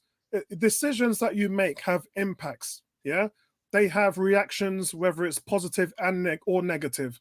And in regards to football, it's like you're weighing the scales. You can't just put a piece somewhere, because if you do, that will affect the scales negatively or positively. So that will either go up or either go down. And I think sometimes people, especially who haven't managed football, they don't realize that, what effect is going to happen if I change this player? What effect is going to happen if I change this tactic? What's going to happen if I change this formation? Everything sort of has an equal and negative reaction. And I think today we saw the reason why Jorginho started for 90 minutes, for that reason alone. I do want to come to a point that Victor made before I go to Lewis. And I think we've got Cranky joining us as well. So let's get a reaction from Cranky on this fantastic win. We did have somebody say, here we go. Victor says, set piece, any team can do that. Actually, that's not true, because Arsenal are the #1 team in goals from set pieces, chances created from set pieces, XG from set pieces, XG from corners, on corner completion rate. So not any team, bro. This team, this Arsenal, then you got to give credits to the coaching staff. Forget the players for now. The coaching staff has drilled that into them. Drilled it into them. Yeah? When you take repetition, think of the Jackson 5s. Now, Michael Jackson's father used to whip these guys into shape every single day. Every day you train for 3-4 hours a day. If you do something often now, you'll just get good at it. You'll just naturally get good at it. And any athlete will tell you, I am the best at what I do because I commit hours into training and doing the right things. That's what this team's doing. Arsenal are not the best at set pieces just because it happened to happen overnight. They've worked really hard for it, and the results are absolutely outstanding. So it's not some. If every team can do it, Victor, then why haven't they? We went up to Tottenham last season, beat them 2-0, and both goals was from a corner, and we've done it again. It's just it's by design, Victor. It's by design. So before we go to Lewis, let's say hello to Cranky. Cranky, first of all, what was your thoughts on the game? And then we'll go to Lewis on player ratings and get your ratings afterwards. I'm walking back from the store because I was trying to get in earlier. Can you guys hear me? Yeah, we're loud and clear, bro. Loud and clear. All right, so look, we won the game. That's the most important thing, right? And I had no problem lineup that he employed. Pieces. So I'm gonna give you guys an example. I watched Jim train in March, and they've been scoring more goals from set pieces, by the way. And it's by design, it's not by chance, right? Whatever you see, like Saka, when Ben White has the ball, and you go by the byline, try to get the ball over the defense and cross it to the far post of the middle. That's by design. Jamaica worked on the same thing. Greg Lee scored a goal like that for Jamaica. Forget against who? So it's a constant thing they worked on in practice. So I'm not disputing that. My problem is Arteta's changes and the timing of the changes. Nobody playing beside Partey. Hear me breathing hard? I just walk up some stairs. I'm getting very seasoned. Nobody's a problem with Jorginho and Partey starting. But as the game progresses in the second half, you can see Jorginho's legs going. His reaction not as fast. That's on the left-hand side over by Timber, right? Because the legs are not there. And the question is, do I have an alternative? The Trossard thing to me is unforgivable. He was awful for the entire game. SofaScore gave him a 7.2 rating. I have no idea what the formula SofaScore is using. They need to go revisit their formula. His game was atrocious. I'm watching for the entire game, and I love Trossard because, you know what, he's an impact sub, but he didn't really do much in the game. You have two very good players, Sterling and Jesus. We also, Jesus can be a 10 versus a 9. Sterling played the 10 at Liverpool for first part of his career, so he can play there, and he plays first 9 too. And offensively, we weren't that good. The only team that should dominate us possession-wise is City. Nobody else. And if they do, I'm questioning us. The only team should dominate us possession-wise is City, even when we don't have Rice and Odegaard on the field. That's my question. Luckily, we have an exceptional back six, I'm going to call it. If you add Raya and Partey in the number, I think Timber is an exceptional footballer, exceptional, can play anyway, maybe not in goal. I think he can play anywhere else. I watched him last year in preseason, was our best player. Then he got his ACL injury, which was very tragic for us. But you watch him play football, Brendan Johnson's not the best person to use as a comparative. He didn't beat him one time today. And by the way, what he does, because you know he has speed, he's aggressive first rush at you. Because you figure he can recover and you can't get by him. And if you even get by him the first time, he can recover good enough. So he's very aggressive when you get the ball. He's not just backing off like Ben White does. He's aggressive into the tackle because he knows he can recover. So look, we won Apollo, but I don't agree with you, Apollo, that the end just clearly justifies the means and there would never be any other outcome. You can't tell me we put in Sterling or if we put in Jesus, we would lose the game. I think they would give us a better game and more chance to win. That's my view. So I understand the logic and the fact that we won, but the end doesn't always, the end justify the means today, but it doesn't always justify the means. Yeah, and again, football's about opinions, and we love to hear from you, Cranky. So thanks for that input. Lewis, do you want to give us your player ratings? Yeah, I think Raya deserves an 8. He didn't really put a foot wrong. Shall we all agree that we changed his score to an 8? Because he really and he kept a clean sheet, and he was one of the reasons why we kept a clean sheet. You know, his distribution was pretty good today as well. Like he played quick when he needed to. He held the ball when he needed to. That Raya is so much settled in this side, and it breeds confidence in the 4 that are in front of him. Where are we? Ben White, he had a very off game. You know, I'll probably give him a 6. He was very, very wasteful in possession for the first part of the first half. He slowly grew into it as the game got on, and luckily he didn't get punished for any of the mistakes that he made. Saliba, I'll agree with the 8. It wasn't like he didn't really have to do too much today, but I think because his defensive partner Gabriel was on the cover, he could afford to step and man mark Solanke out of the game. And like you said before, those two are such a good combination. A lot of rival fans actually they don't rate those two enough as a pairing.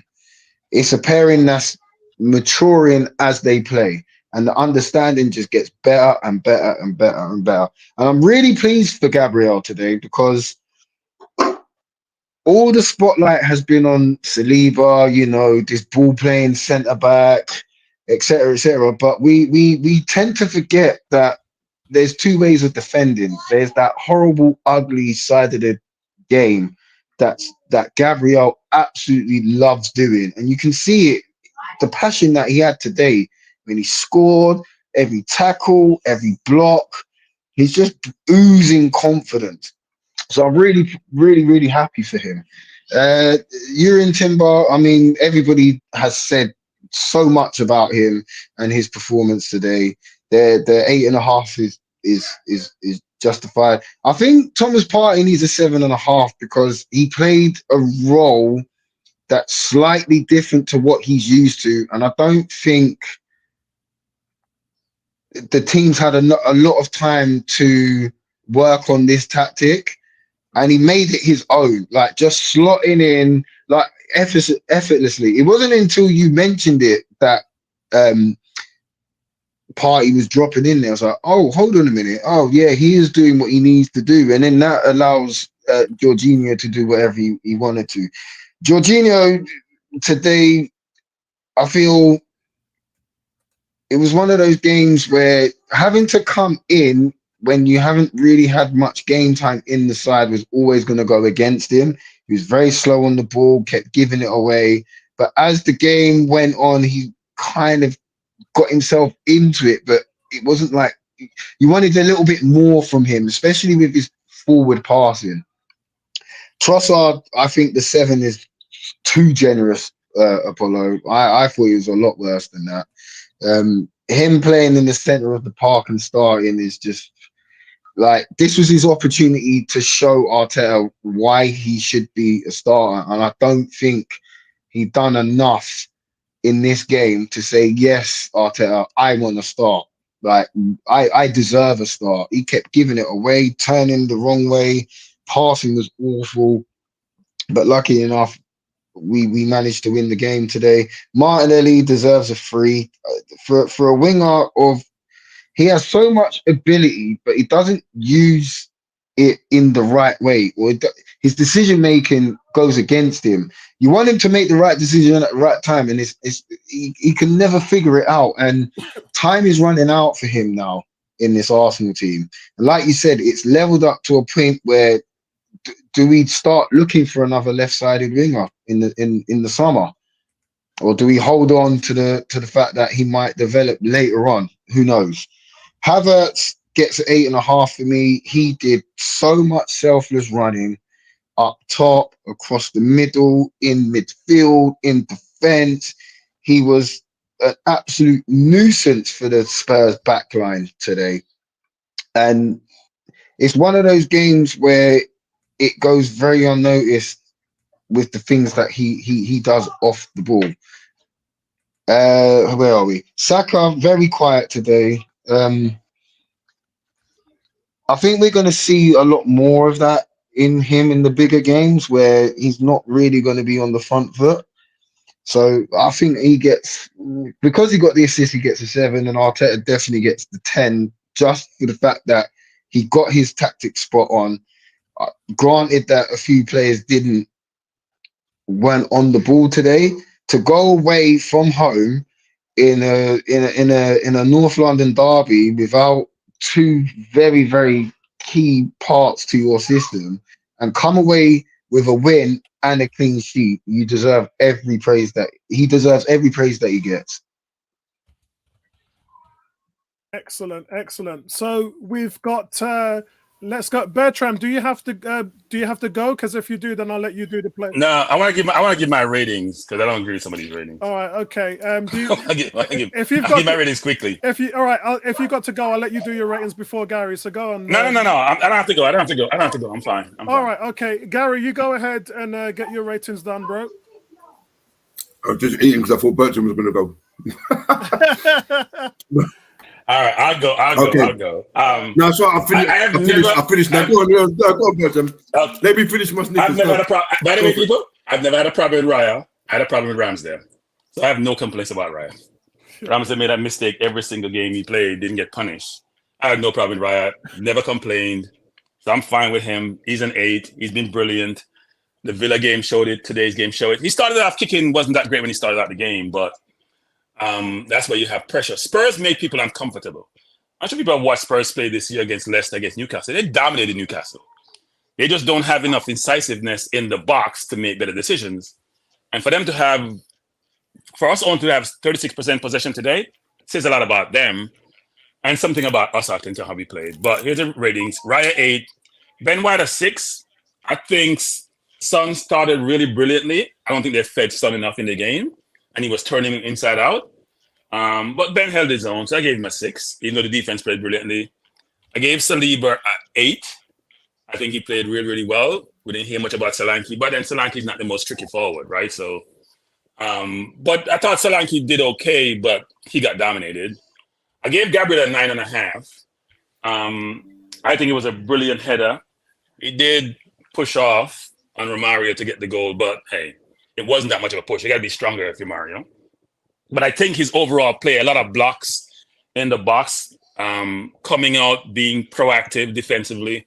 I thought he really played really, really well. I gave Timber a 9.5 also. In fact, I want to give Timber a 10, but if I did, I can't give Gabriel MOTM. So, but look, Timber is an exceptional footballer. And when I watched him last year in preseason, which was the best player, and again this preseason, and obviously damaged the ACL last year, I said to myself, Zinchenko, you better try midfield because you're going to get back player on there because it's either going to be him or Tommy Asa going to be playing left back, not Zinchenko, especially against a tougher team. Against a weaker team, yes, but against the more difficult teams, no. I gave Partey a 7.5. Look, Partey was a little bit out of position today, just given they're playing a double pivot. But I thought he played really, really well in terms of coverage. And there weren't a lot of people don't realize this. Because we were so deep and Spurs are pressing so high, because they're 2 centre-halves over the half-line, there's not much room to make those incisive passes that Partey can make from deep. He didn't get a lot of chance to do so. So there was no outlets for him. Because Jorginho wasn't providing the outlets because he can't move. And Saka was being covered. They mark us really tight. And that's where you need the speed to force them to play deeper, which we don't have up top. Right? So I gave Partey a 7.5. I gave Jorginho a 6. I was saying he should be taking out second half. I thought he was tired. And I also thought the game was getting to him from a speed standpoint. But look, he survived, right? Even though he had some cramps. I gave Trossard a 2, frankly, because he was on the field. I thought he was more of a negative than a positive. I didn't see him do anything in the entire game. He's a super sub, and that's where he should play. He's not a starter. We have seen enough to say he's not a starter. He was a liability today, and he didn't help, and he didn't provide that outlet, and he's not very good defensively. So why you have in a game like this where you're struggling to keep the ball? I gave Havertz a 8. Apollo knows I'm not the biggest Havertz fan, but he's growing on me like fungus. He played well. He holds the ball up well. He's very, very comfortable on the ball. He always seems to find a little space where there's no space. And unlike Trossard, you can see him in the game, even though he was playing like a hybrid 9. He wasn't playing a traditional 9 today because he had to do a lot of defending and covering a lot of space in the midfield. I gave Martinelli a 6. Look, Martinelli's decision-making is horrible a lot of times. I don't think he was our worst player today. He got by his man a few times. He made a very good cross, just like how Saka got his assist to Gabriel.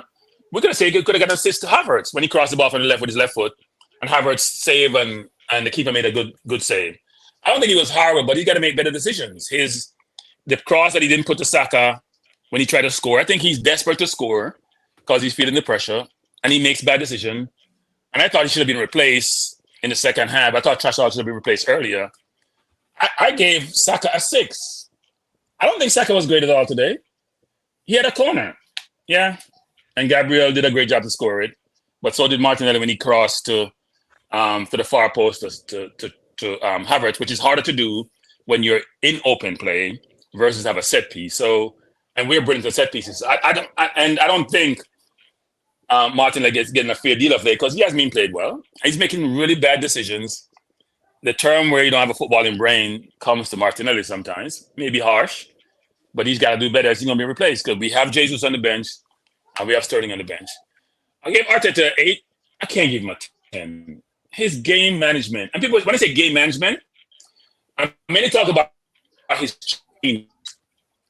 Talk about his setup. I'm talking about how we play football.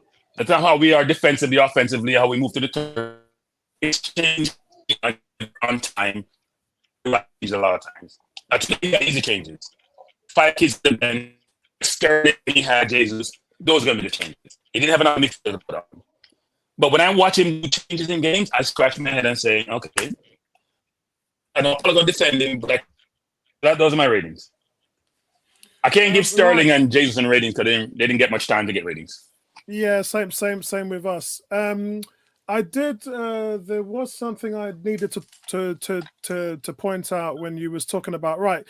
So I'm not sure whether you got all of our stream, but I did talk about the advantage of Spurs and why they have been a good team, and obviously why they have been a bad team. And I've talked to you about the scales of management as well, which is every decision you make as a manager has an equal and negative reaction. And that's Spurs. Now, Spurs are the #1 team in the league at winning the ball up high on the pitch. Their average distance further up the pitch is further than any team in the league. So they are very, very, very aggressive. But that's the reason why they have that high line.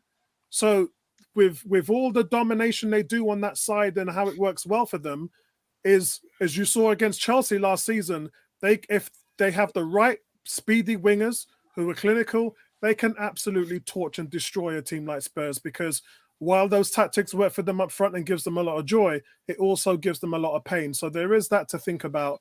And I don't think we exploited that as well today. I think we probably, if we started with Sterling or if Martinelli was more clinical, it would have provided a different result today, because we didn't take advantage of Spurs' weakness. And so that's one of the things that I wanted to say. We did. They gave up 16 goals from set pieces last year. We scored set piece today. We took advantage.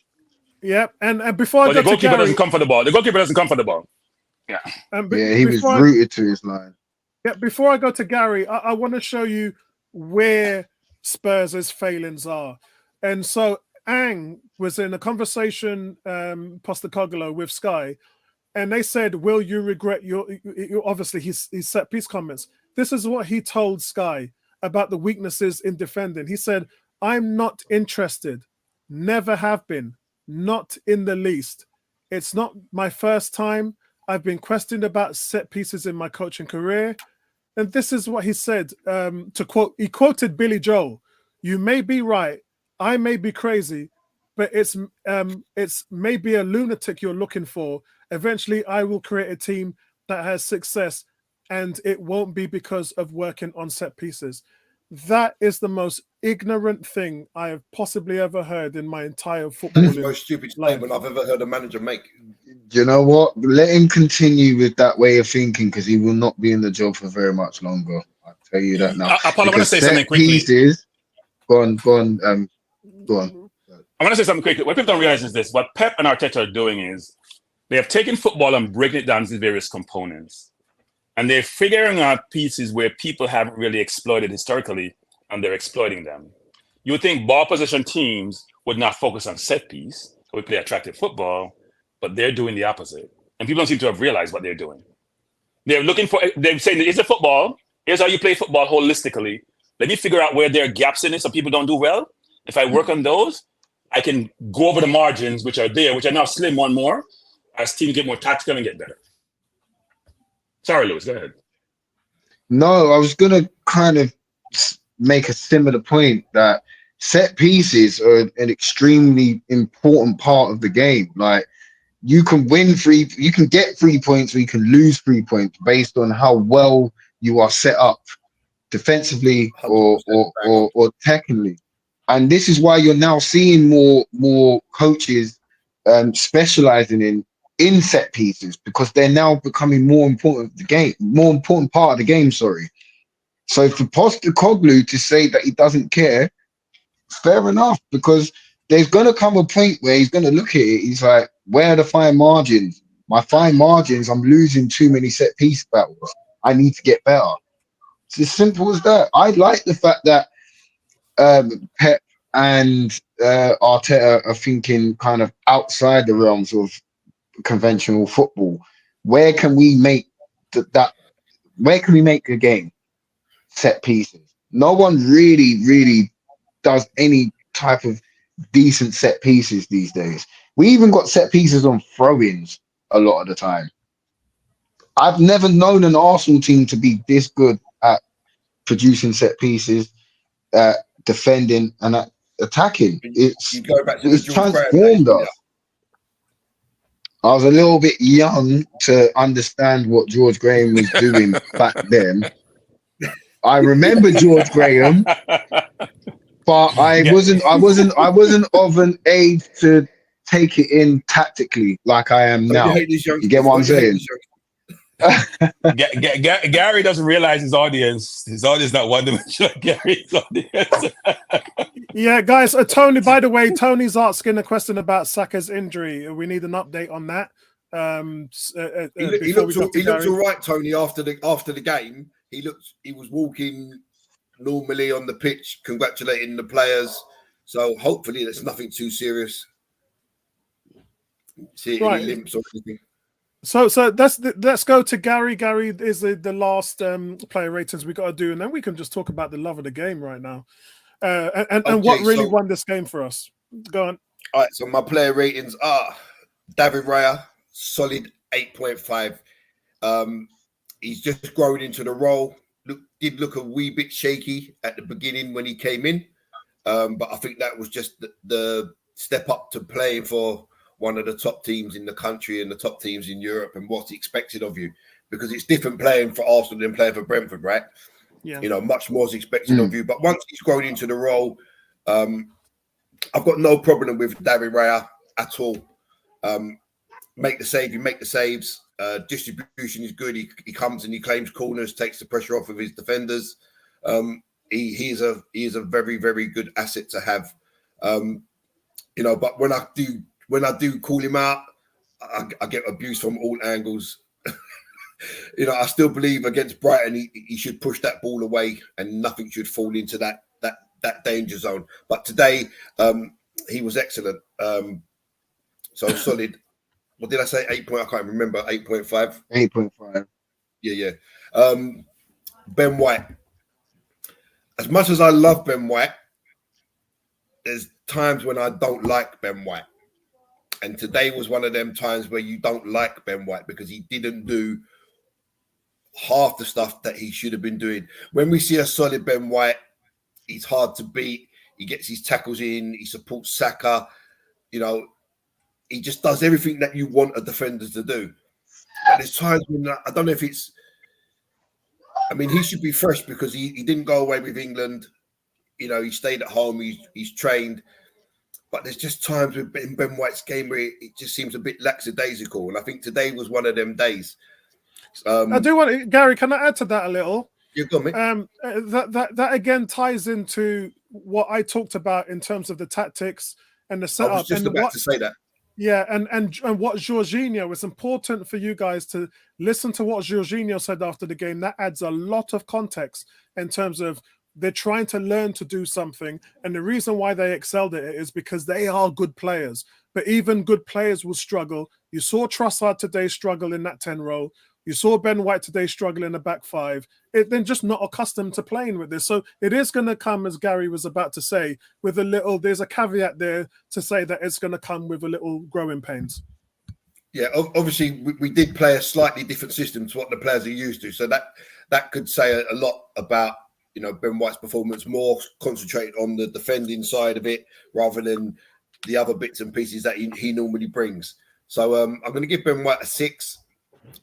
Saliba got stupid booking, you know, pick up the ball and you want to run 5 yards with the ball. You know that they're super hot on this and you don't need to put yourself under that kind of pressure by getting such a stupid yellow card. But that aside, I mean, this guy's game he's probably one of the best defenders I've ever seen. And, you know, I'm talking like the Tony Adamses and the Bareses and them, you know, Baresi was a proper master. If you ever watched Italian football back in the day, in the 80s, Franco Baresi and Paolo Maldini were the pinnacle of defenders.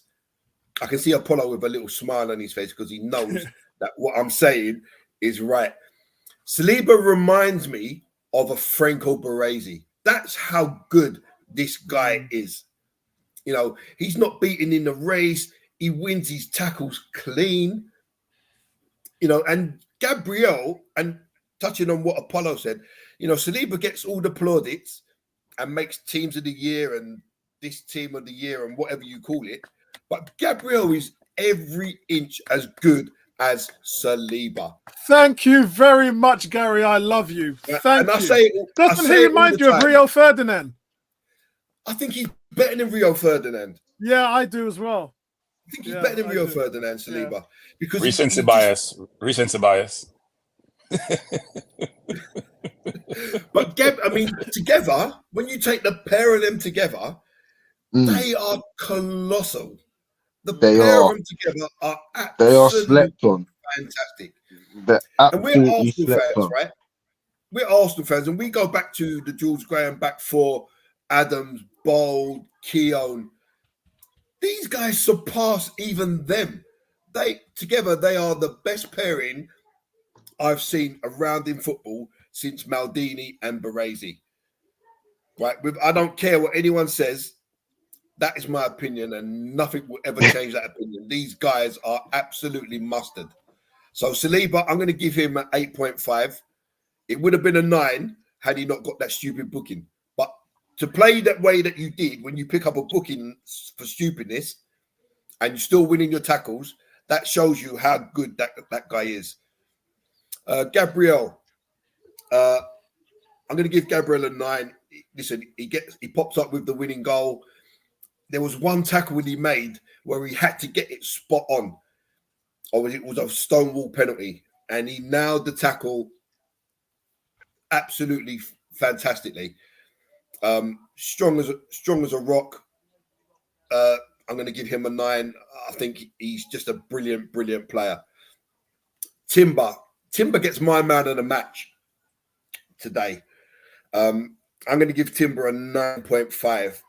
Every time Spurs went down that wing. Now, I don't think much of that Brennan Johnson. You paid £45 million for this guy? Really? You know, I don't think he brings anything. He's not the most trickiest winger. But to me, Timber just exudes this confidence where you look at him and you think, you're not even worried because that guy ain't getting past him. He steps into tackles strong. He's not scared to make tackles. He brings the ball out. He's got a very good counter press. So when they press him, he always seems to get out of it with consummate ease. So Timber today, and it just shows you what we missed last season from this guy. My man of the match today, solid display, 9.5. Thomas Partey, again, the system shifted a little bit, so it wasn't the normal Partey role. But he executed everything he had to do with professionalism and ease. He is one of our best midfielders, if not the best midfielder we have in certain situations. So I'm going to give Partey a 7. Jorginho, I thought there was times in the game where he got caught a little bit and he looked like people. There was one he had the ball, and before he could make up his mind what he was going to do, he got past and they nicked the ball off of him. And I don't know whether it's a case of where he hasn't been playing and hasn't got regular minutes. I know we're only 4 games in, but minutes is minutes, right? Game situation is different from training situations. So this again links into the fact that something Arteta has to get right by getting all these players minutes in games. Obviously, you can't bring everyone on, but when you need players to come in, I know Tony don't like the expression, but when you're coming in cold, it can be to the disadvantage of a team. But I thought Jorginho, again, picked up a silly booking, but that was just a case of his legs. He didn't want to put in the effort to run after Maddison, so you bring him down, silly booking. But then he controls the game. He controls his game. He's pointing, gesticulating people. Tactical. Yeah, well, if you want to call it that. You know, he's organising on the field. He's Arteta's mouthpiece. So I'm going to give Jorginho a 6. Trossard in the 10 didn't really work. And there was one time on the edge of the box, he's trying stupidness, drag backs and Cruyff turns, and he gets caught, and you could quite easily concede a goal from them situations. Sometimes you just have to clear the ball, reset your lines and go again. You can't always play out of every situation. Didn't really offer a lot going forward. But he did set Martinelli through with a nice through ball when Martinelli went through. So I don't think Trossard had a completely bad game. I just think it didn't quite work with him in the 10. What would have been interesting to me was if Arteta would have said, Trossard, go play 9 or go play wing and try to change it around with the players that you've got out there. If something's not working, it can be fixed on field. I think this is something that Arteta needs to obviously bring into his game. So I'm going to give Trossard a 6. Do I have to grade Martinelli? This guy, listen, we all thought he was a major talent, you know, when he first came. We've seen him do some extraordinary things. Klopp called him a generational talent. But I'm afraid that it's either a confidence thing where he's just lost his confidence and he just doesn't make the right decisions and he doesn't make the right choices in situations. The plan that we had going into the game today worked, and we had chances going forward, especially down the left with Martinelli and Timber. Now, when Martinelli goes through, the shot at goal has to go in if you're not going to square that ball early for Saka, who was wide open. Once you don't square it, you better make that keeper make a worldie save. That was a weakest back pass I've ever seen as a shot. He just doesn't make... He got one decision right in that game where he went down and he used his left foot to cross and Havertz pulled a good save from the keeper and then it bounced up, hit Romero's arm. I don't know if it was going in, but if it was going in, it should really be a penalty because it's hit the arm. But Martinelli, for me, the team, the levels and levels are going up and up and up. The players that we are bringing in, we see Timber come in now, and we didn't see him last season, but they're bringing levels to the game. So Zinchenko can't go in at left back if Timber is fit. Only in the games against weak opposition where they haven't got, where Zinchenko can hold his own. So the levels are rising. Players have to rise with the levels, and I'm afraid Martinelli's getting left behind. So if it was up to me, I'd be cashing in on him and taking good money for it, and going and putting a firm bid down for a Nico Williams Jr. or a Rafael Leao, that kind of player that you know what you're going to get. So Martinelli, for me, I'm going to give the guy a 3. I can't literally give him any more than that. And he only gets a 3 because of the cross that he put in for Havertz. Kai Havertz. If there's any Arsenal fans out there that are still doubting this guy and can't see why we paid 65 million for him, then they know what they need to do. They need to get the bus or train to Seven Sisters, go buy a white shirt, and support that mob down the road. Because this guy is so selfless in everything he does for the team before his own accolades, right? He will run and he will run. And if he doesn't receive the ball, he doesn't moan. There's no arms thrown up in the air. There's no shouting at someone, why didn't you pass me the ball? Because he knows that his actions have caused another action somewhere else on the pitch. He tracks back. He tackles. He wins headers. He wins duels. The guy is just phenomenal at what he does. And there should be no Arsenal fans that are doubting this guy and still moaning. So I'm going to give Havertz an 8.5. I thought he was really good today. Covered the ground, you know, broke up things, running behind, received the ball, held it up well. Just a full, complete game, really. Saka, I'm going to give Saka a 6.5. Wasn't really involved in the game. It was more down the left today where they obviously, Spurs are a little bit weaker than probably their right side. So it's understandable that Saka wasn't involved much in the game. But then he pops up with a beautiful corner, flighted in, delivered in really well for Gabriel to head home the winner. So I'm happy to give Saka a 6. Arteta, right. I think he got everything right today. I don't agree with, not agreeing with Mr. Kroenke. It's not often that me and Stan actually agree on anything. When we do, I think it's just by coincidence. But I don't think there's every game that you can go out and play this a certain brand of football. Sometimes you've got to dig in, and you know Spurs can be a dangerous team, right? I'm glad that today proved that Solanke ain't the guy, because Apollo, I told you that Solanke ain't the guy when you was craving for us to sign him. I told you that Solanke's not the guy. But you can't Spurs have got dangerous players. Son, we've seen him many times. I think he scored 7 goals against us since Arteta's taken over. Right, 7 goals since Arteta's taken charge of Arsenal. Son scored. So we know that they've got players that can hurt you. So to go play an expansive game of football is not always possible against certain opposition. You have to get your tactics right. And I think Arteta got it spot on today, tactically wise. But and Gary, the flip side to that is if he didn't do it, then people would be saying he's not a good manager because he can't change his tactics. So it's there like you at some point it just becomes noise. It just becomes bang on, mate, bang on. But I would have liked to see Martinelli replaced at half time. And also, when these teams hold this high line, can someone please tell me why do we not play the ball over the top? Why don't we do it?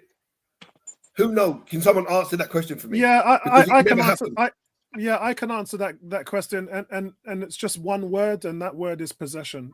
In today's game, playing the ball out of the back means more to managers than anything else because the old style of football, and Brentford still play that way, it's to an extent. So does we've got Southampton back now, so they play that way as well. Still a few teams that play that way.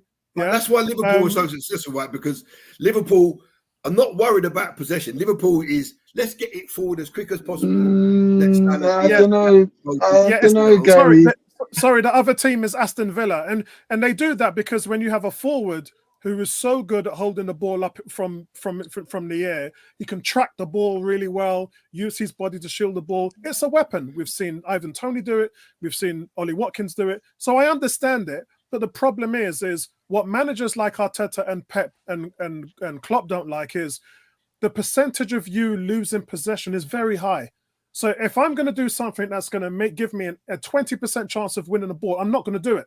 Because I know if I'm playing up the field with how good my midfield and my defenders are, I'm going to progress 90% of the time into your box. So that's why they don't do it, Gary. It's from so can I jump in here for a second? Gary's making a point, which is an important point. So here's the point, Apollo.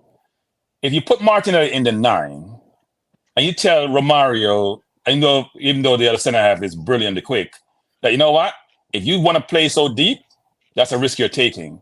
If I have 36% possession, I'm not possessing the ball in the game. So how do I change that possession? Do I force them to change it? Or do I keep playing the same way and just soak up pressure? We had 36% possession. This is not a game where I have 60% or 70%. So I agree that argument in those games, but we did nothing to change them how they played. They still played the same for the entire game, and we did nothing to change how they played.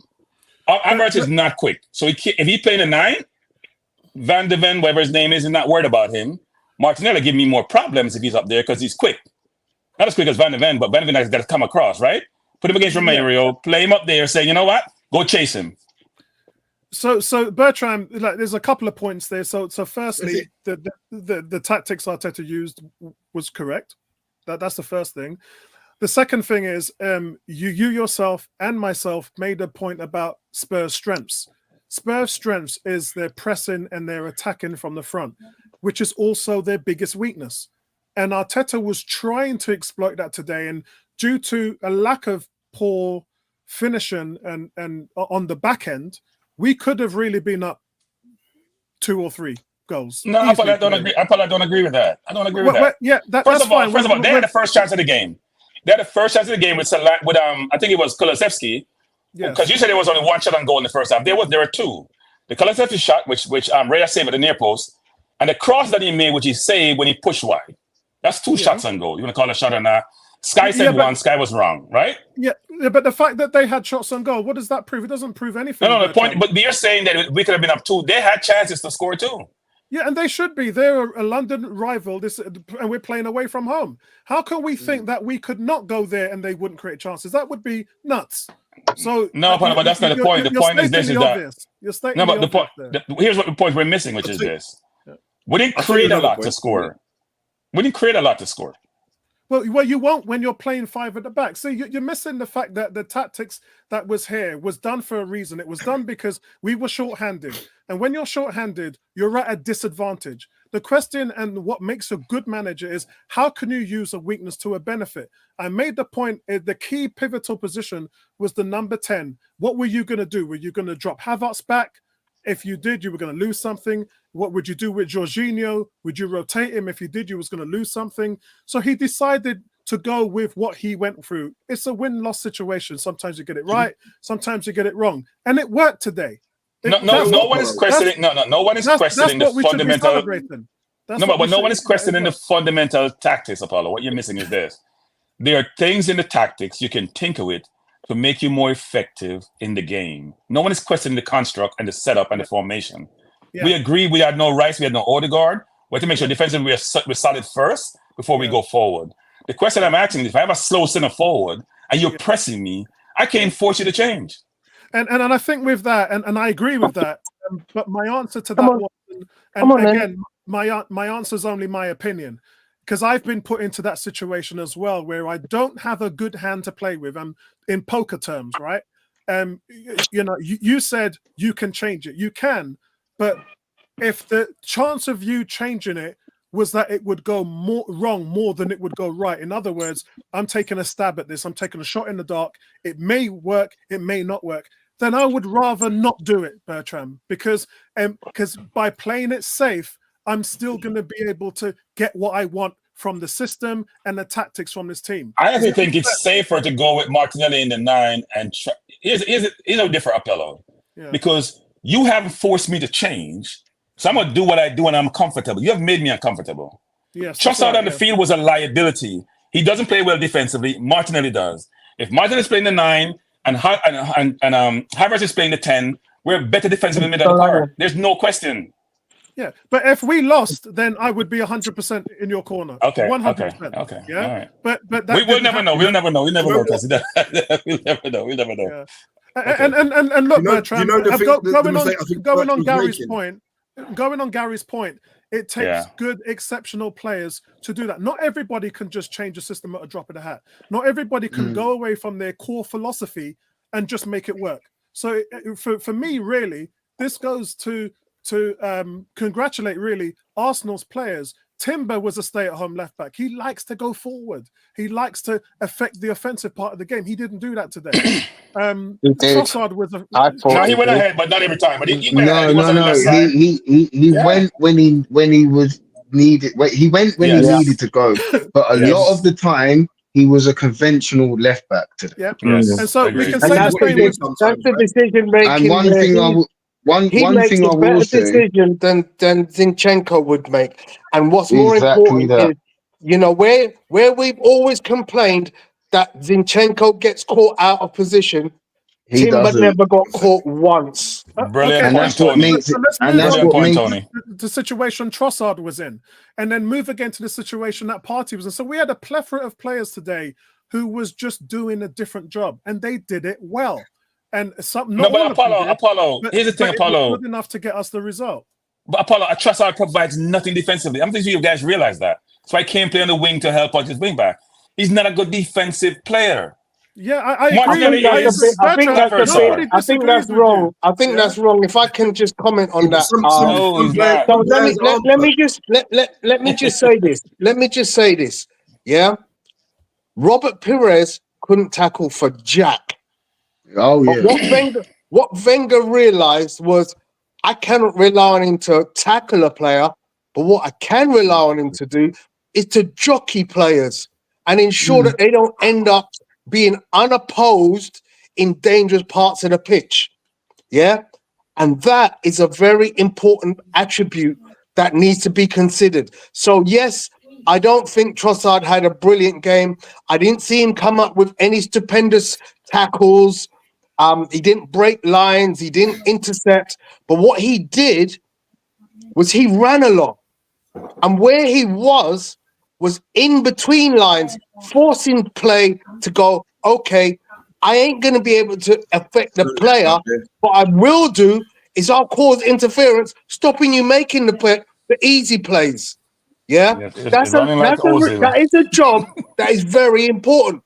Because I tell you what, if you get that job wrong, a good footballing team, which we have to give credit to Spurs for, because they can do this. is they will just play around that player. Yeah? And what between Trossard, Havertz, and Martinelli, yeah? Again, Martinelli didn't have the greatest game, but defensively, those three players were on point today. But Tony, let's be missing Tony. Here's what you're missing, Tony. If Martinelli is in the middle, you have much more defense in the middle, much more pressure on Spurs, which way they got comfortable. You say that like he plays that position on a regular. He doesn't. He doesn't. No, but Tony, we don't play. But one thing I will say, if Martinelli wants to play as the 9, he needs to start making better decisions. Thank you, Lewis. No. You have less time to make decisions than 9. No. I don't agree. You have too much time. You have too much time on to make decisions. So it's confused. No, but I'm just saying you have less time to make decisions as a 9. You're instinctive as a 9. You have more time on the wing to think about 10 different options. That's why he's confused. So, Gary, but he's always been a wide player for us. If you could get Martinelli, and Martinelli's even played as a 9, and it didn't work. But I when he scored against Chelsea, when did he play with 9? Or playing, he'd be better suited in the 9, or playing on the right wing.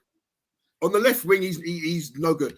Put him on his stronger foot. For me, down the outside, let him whip him with his right foot. For me, Gary, you've got to earn the right to play in the position that you want. So if you're not doing your job in another position, the basics, and I'm talking basics here, why should we then give him the 9 position?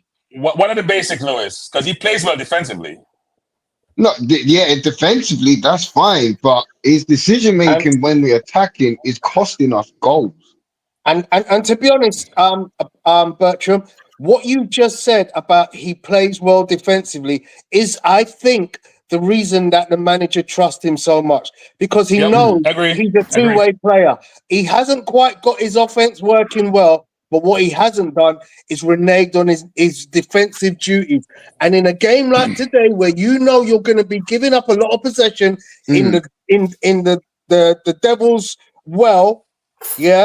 you've got to have players who know how to do that defensive dirty work and can be effective defensively. And that's where I think today wasn't some players' greatest game going forward. Yeah. But as a unit, it worked. Brilliant. It worked. And I'll tell you how I'll tell you why I think that, Cranky, because when they took them 2 players off, and they brought on Jesus and Sterling, I suddenly realized, hang on a second, they don't quite understand how to keep those guys up at the Spurs back 4 penned in the way those other players did. And Gary, didn't I say that to you, Gary? Didn't I say that to you about subs? It was just for me. I was gagging for that substitution, because I thought they would create more offensively. But what they did was they actually relaxed defensively, allowing Spurs to come on a little bit quicker. And that's why I wasn't calling for the subs. That's why, Tony, I said that the later we do the subs, the better. And I even went to an extent to say to them guys, Jorginho should play 90 minutes. Because I could see it. It's hard to argue when you win. It's hard to argue when you win, guys. So go ahead. When you've got an eye for it and you can read the game in that way. And Tony, I do this on my video vlogs, right? When I'm at the Emirates on the channel, I talk about pre-game, halftime, and so I always try to read the game through. And so on the watch-alongs, that's exactly what I do. So I could see it developing throughout the game. And that's why I said to these guys, you're going to see late subs. And I would do the same. If I was Arteta, I wouldn't change anything because the lines are so thin. You cannot disrupt your shape and tactics for the sake of just putting one guy in because he's not playing well or the other. There's a balance to it. And I think a lot of people are forgetting that. But Apollo, here's what I'm confused about. I'm not sure how changing Trossard changes shape and tactics. He's playing the 10. Sterling and Jesus can play the 10. How does that change your tactics? Yeah, and I think in regards to, you just said Sterling and Finn can play the 10. The manager's probably not comfortable with that. And the only person that I said I'm comfortable with was Havertz. And I wasn't willing to drop Havertz from his position from 9 to 10. So Arteta probably made that decision too. Tony, I know you got your hand up, but you've actually got to do player ratings. I just want to go to Gary. Gary, have you finished your grades. Did you do Arteta? I just want to quickly get to one point that Stan made. When you say we didn't create, it wasn't the fact that we didn't create because we was in positions to create. The players just didn't make the most of them situations, which is two completely different things. Because we created opportunities with Martinelli and Timber multiple times in that game, but the players didn't execute. Had they executed, we could have scored more goals. And to both of you, to Bertram and Gary, it wasn't that game for us. That when you're playing with a back five and you're talking about creativity, we're not having that conversation. It's as simple as that. It wasn't the game plan today. About creativity, but we did create chances. That wasn't it was the execution from the players that had multiple situations but Gary, across the board. Here's the point. Look, Gary, we won the game. We won the game, right? We won the game. So we all should be happy. But here's my point, Gary. When you're transitioning from defense to offense, you got to do it quickly. Someone is deep. I need people with the speed and the skill set to do so. Trust out of a skill. He's very, very slow. Huh? Horses, isn't it? In certain games, you're not playing hell for leather. So in other games, you can go. The debate is just about Trossard. The debate is not about anything else. It's not about Trossard. It's about Trossard. The debate is about Trossard, which is, should we replace him earlier? That's a debate. All right, Tony, can you do your player ratings for me, bro? And yeah, I'll do them very quickly if I can without interruption because I have to go. Raya, I thought was superb. I think he absolutely was dominant in his box.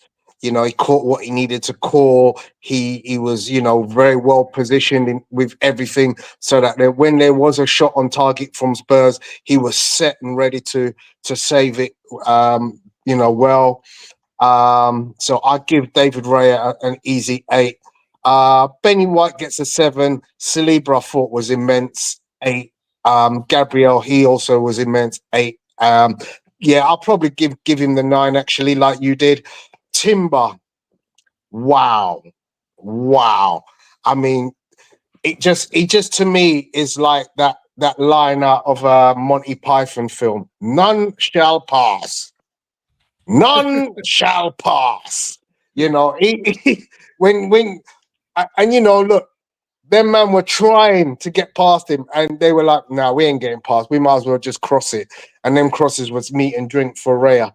But Timber was superb and I thought he got forward really well and was very effective when he went forward. Thomas Partey, I thought he was solid. I thought he did, he wasn't. Listen, I honestly think this is the last year of Thomas Partey. I said it when I was talking to Andy the other night. I think we have really got to transition Declan Rice very quickly to be that 6. Because what Declan Rice offers as an 8 isn't clearly going to be nearly as good as, for instance, what I think Mikel Merino will offer. And I think Rice has to see that position in the 6 and realize at the end of at the end of this season, that position is his. But he has to get better at doing the things that both Jorginho is good at, which is range, and Thomas Partey is good at, which is breaking lines. I know, Cranky, you get frustrated with Rice, but I actually think he's learning something playing where he's playing, but ultimately I think his role has got to be a 6. And I think this team will be transitionally better when Mikel Merino comes in, because I saw when he plays for Spain, he's a difference maker. Jorginho, I think I'd give him a 6. I think, again, he forms part of that defensive shell and he just knows how to read the game. He doesn't have the legs anymore. And that is why in a game like today, again, I said it on the preview show with Andy, we would need the double pivot of Partey and Jorginho, and they just work. Yeah? They did what they needed to do to shut down Spurs' creativity. Maddison had to be dragged off because it wasn't working for him. You could see Maddison's brain ticking like a beaver every time he was on the ball, but there was nothing for him to serve up. You know, it was literally a case of I'm looking to serve. Who's there? And nope, there was nothing because the double pivot of Partey and Jorginho just worked. So I'll give Jorginho a 6. Trossard, I have to say, whoever said Trossard didn't work in the role that was given to him, I agree. I think, as I said, you know, as part of a defensive unit, he works extremely well. He's not your interceptor like Declan Rice. He's not getting you loads of dual wins, but he's a menace and he's got legs and he runs and he does interference play and he works like Robert Perez does defensively, in that he ain't making a tackle, but he ain't making it easy for you to just find a position and create havoc. So with Trossard, I give him a 5. Martinelli should have scored. I didn't think this was his worst game, if I'm being honest. I've seen him have worse games than today. You know, he wasn't wasteful when he had the ball far wide. You know, it looked like he was trying to make things happen between himself, Timber, and Havertz and Trossard when it came down to it. So I'm going to give Martinelli a 6. Havertz, brilliant game.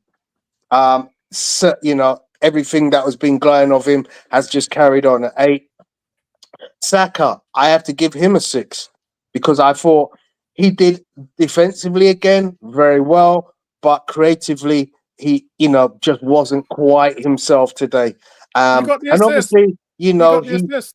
yeah, but it's a corner, so you know, yeah, great statistic. Yeah, it's mustard that we're getting goals from those set pieces. Yeah, And you I have gave to him a have 6 the as well, right but delivery. You have to have the right delivery for that to work. But I also remember a particular corner. It might even have been a free kick where he rolled one in along the floor and it went to nobody. And I thought, what the hell was that? Yeah, I I think gave I'm him a rubbing 6 off as well, but the I'm extra rubbing off on point was Tony. for I'm the so assist. happy. I'm rubbing off on Tony. I'm so happy. Anyway, so yeah, 6 on Saka. Arteta, I'll give him a 9. I thought, you know, excellent. In light of the fact that we went away to Spurs at a difficult away ground, kept a clean sheet, worked a defensive unit extremely well, that created that didn't give up too many easy opportunities. Of course, they got opportunities, but they weren't easy ones. And of course, you know, and you know, he did what he had to do. So yeah, that's me. I gotta say, credit to the guys that come on. It was a difficult cauldron to go into because, you know, Spurs fans at that point were seething at the mouth. They were seething. They were shouting the referee. They were shouting everything. And, you know, look, them man held their nerve, came on, did what they had to do to see the game out. I was pleased to see Nwaneri. Did he actually ever give the ball away? I thought the kid looked fantastic. I honestly think the kid, his judgment of, yeah, so tidy. His judgment of what to do, when to do it, phenomenal. And yes, I can't wait to see this guy. Oh, you know you and there's me going to be both, an man. exclusive. So, guys, if you can't read the top of it, it says 3 years in a row unacceptable. And I talked about that before. I said Arsenal in the last 5 games, 4 wins and 1 draw against Spurs. 3 of those wins came away from home at the Tottenham Stadium, where Spurs have failed to score in all 3 games. The other one that I've got here is to show you that Arsenal are so loved that even the Spurs mascots ran over to them and gave them high fives, which, quite frankly, is something that you never see in football stadiums. Unbelievable. I got a feeling, Apollo, that they are ex-Arsenal Academy players. No, because when you think about how close the two clubs are, it wouldn't surprise me that a few of them were over at Arsenal and didn't make the grade and ended up at Tottenham to keep the dream alive. They There's look no too young, harm in that. Lewis. They look too young, Lewis. There's no, they're not you too be young. really They're listen. not too young. It is so ugly and horrible at pro academy level, Bertrand. It really Yeah, is. no, It it's is. not. It is It's not. ruthless. It's not It's unheard of because ruthless. one of my cousin's son has gone through that exact movement. Aren't those kids It about is six? so They look like they're about ruthless. 6 years old, aren't they? 6, 7 years old, aren't they? Yeah. Nah, they're a bit older than that. Them lot, yeah. They look young to me. Right, I'm But going, no, guys. but it can happen. Yeah, It wouldn't guys, surprise me. listen, but let's get closing comments on the league table. Let's get all Let your me do thoughts. mine first. Yeah, I'm very happy. because I've got to run. The Redskins are playing in 20 minutes, and I got to eat before the game comes on. Why, Yeah. Apollo? Why, Apollo? I think you should stay here and save yourself. No, Go ahead, they're sir. playing the Giants. We're playing you, Cranky. We're playing the Giants, man. They're playing the Giants. Two teams that I That's want to a watch. win. 2 teams that I want to watch. That's a win. That's a win for the Commanders all day. Oh my god! Latest people. Is that game on Alright. Sky? I might tune in. I'm not much of a NFL fan. Yeah, But I'm gonna watch it on IPTV. So Yeah. it's one of those Latest things. people.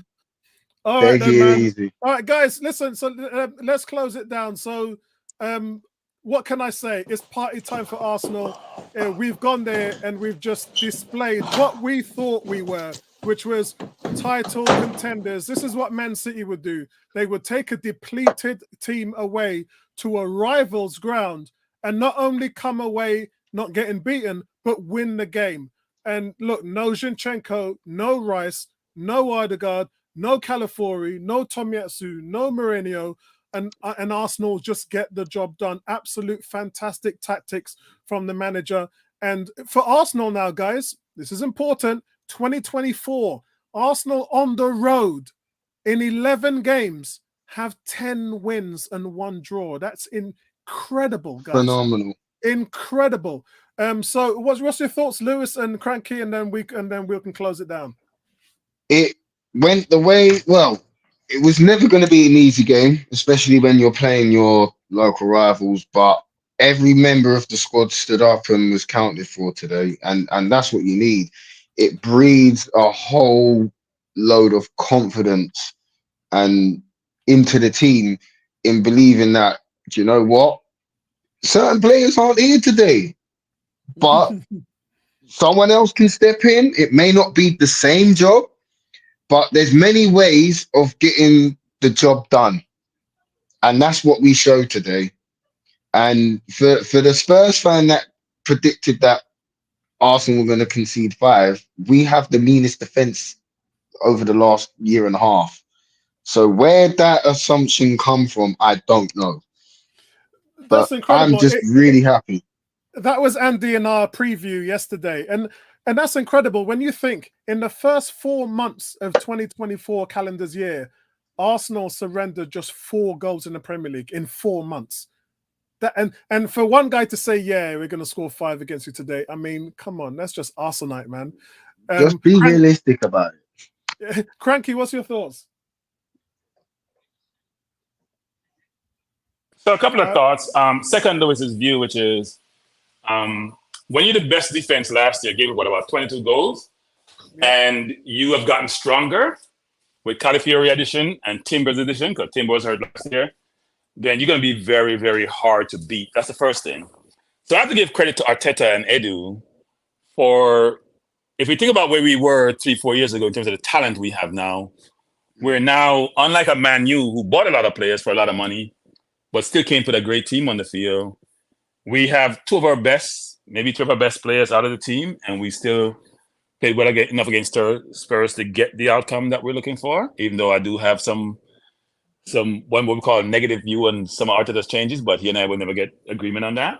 But I think he and Edu have done a brilliant job of changing the culture of the organization, changing the dynamics of the team, and changing the players to bring in players with the right skill set, the right ability, who blend to the culture, and also are young enough to be doing this on a sustainable basis for a long period of time. So I think Arsenal fans will be happy for a long period of time, even though I do get sometimes concern about certain things, but that's being a fan, and they never have perfection, and we shouldn't have perfection, otherwise become Man City. Well, we do want perfection to be Man City because they're playing as if they're a perfect team. But I'm a little bit concerned about going to Man City next week from the not defensively standpoint, just offensively. Will we pick the right offensive players to create pressure on them? Because they're gonna create pressure on us. They're not Spurs, right? But we know defensively we're gonna give them a hard game. Can we make them think about us? Can we make them concerned to allow us to get the outcome we're looking for? A draw won't be the worst thing next week, to be honest. A win would even be better. But I think we are on the upward trajectory continuously. I think we'll continue to do well because we have the players. I mean, think about it. No Odegaard, no Rice. And by the way, we'll make some predictions, which is Timber will be on the left back continuously, and Tommy's going to replace Ben White at some point. And people look at me like I have two heads because I hear Apollo says he's the best right back in the league. I don't really think so. No, I think Tommy's a better. Yeah, I do. I agree. This season in the Premier League, I think no one's been better than Ben White from the right back position. But I do agree that Tomiyasu, and I remember at Christmas when Ben White wasn't so great in the first half of last season, gave away 4 goals. I wanted Tomiyasu to take that role. But the problem is the man can't stay fit. It really he's been injured prone before he came to us. Yeah, he's been injured before he came to us, and he's injured after coming to us. But Apollo, we have people don't realize that's 6 or 7 centre backs we have who are versatile enough, at least 3 or 4 of them, to play, right? Calafiori is a centre back, play left back. Yeah. Tommy also plays centre back for Japan. Timber plays centre back a lot of times in his previous club. And they all can play out wide, so they're so versatile. And they're going to think defense first, even though Timber has offensive skills. So the question is, what happens to somebody like Zinchenko? Does he go play midfield like he does for his country? How does that work? What team does that remind you of that has 4 centre backs playing? It's City. City, yeah. City, yeah. Guys, I just want to answer this question. Tony did ask me, can you reveal anything on Odegaard's injury? Well, as you know, I get morning updates from my contact there, Zoe and Sophie from London Coney, and I was not allowed to talk about it this week, which is why I couldn't. But I can tell you now that 2 days ago the doctor cleared him. So this would have been Thursday. Friday he was doing light running, but what was happening was the ankles started to swell up a little bit. So they had some fluid drain, they had medication, and I think it was this morning he had a 70% chance to make it, and the final decisions was Arteta, and Arteta said no. So what I can tell you about that is he has a really good chance to make the Manchester City game. Because today was touch and close. So that's all I can really say on it. And I think from that standpoint, you looked at how they played today and the tactics were spot on. But unfortunately with City, there's no margin for error. So they're going to have a decision to make where if he's somewhere, from what I've been told, if he's 85%, he'll play against City. He'll play. So we're just going to have to wait until we get some reports back and you know, the media hasn't been told about what's going on as well with Odegaard's development. So unfortunately, that means that I've got to keep airtight about the information. But hopefully, and this is just my personal opinion, from what I've heard and from what I know, if Monday morning comes, they rest in Monday. Monday is just film and walkthroughs. So if Tuesday comes and there's training and he can run on the foot, then there's a pretty good chance that he may be make the midweek game. But again, I'll probably see him rested, and then he'll probably be ready for City. I think, in my opinion, there's probably a 70 to 80% chance he'll make City. But let's see what happens on that. By the way, Apollo, we're playing double pivot next week. Let me say that right here. Wow. We're playing double pivot party on Rice next week. City going to force us to play double pivot, whether we want to or not. And that's interesting because we've normally had Partey against Rodri where he's dominated Rodri, and we had 2 games with Rice against Rodri. Actually, I think it was 1 game because Rodri missed the first game, didn't he? The game where we won 1-0 at the Emirates. Rodri didn't play in that game. Yeah, he missed it. Yeah, he was suspended for that game. So he only played 1 game, and that was the draw at the Etihad. So Rice has only played Rodri once in the 6. So yeah, you know what, Cranky, it's going to be interesting to see what happens next week when Rice is back and we have a fit Partey. Quite frankly, we've never been in this position before. we've had such strength in the midfield with both of those guys available.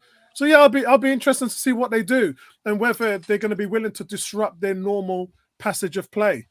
Yeah, really interesting on that one. It's hard not to play doggy against City, right? I mean, they put so much pressure on you. The question is, can we hurt them like Spurs used to on the counterattack? Yeah. Do we have enough speed out wide to say, you know what, when Kane used to drop deep and find Son out wide, do we have that ability to do so? Because they're going to pressure us and have a lot of possession, whether we like it or not. So yeah, and the thing for me is, how is Guardiola going to approach this? Because in the last 3 games they've played Arsenal, they cannot do anything. They cannot play the ball in advanced areas. Arsenal is shutting them down. Haaland with an XG of 0.00. No team has done that to him, and Arsenal's done it 3 times. So it's a problem for Pep. Pep has a problem, and that he cannot go into this game, Lewis and Cranky, with the same foresight. He can't. He cannot do it. He's going to have to approach this game differently. And I don't know what that means, what he's going to do with Haaland. I really don't know what that means. All right, guys. I believe. Sorry, go on. No, go on. I was only going to close it down. So have no, close. No. It's all right. It's all right to close. All right, guys. So, guys, that was the type of performance that wins titles, in my opinion. Selection issues, injuries didn't hurt us. Arsenal were committed, organised, quite ruthless, in fact. Another set-piece goal. Arteta's built such a strong defensive unit, led by them 2 bookends, Gabriel and Saliba. And those 2 guys are going to take us far this season. They really are. Looking forward to more clean sheets, more saves by Raya, and just a standout defensive performance. And that's what they say, guys. Defense wins championships. Offense sells seats. Yeah? And I believe that that's what's going to happen with us. All right, guys, thanks for joining us. Have a great Sunday. For those of you like me who are jumping on NFL in 10 minutes, enjoy the games. Nice one, guys. All right, take care. Nice one.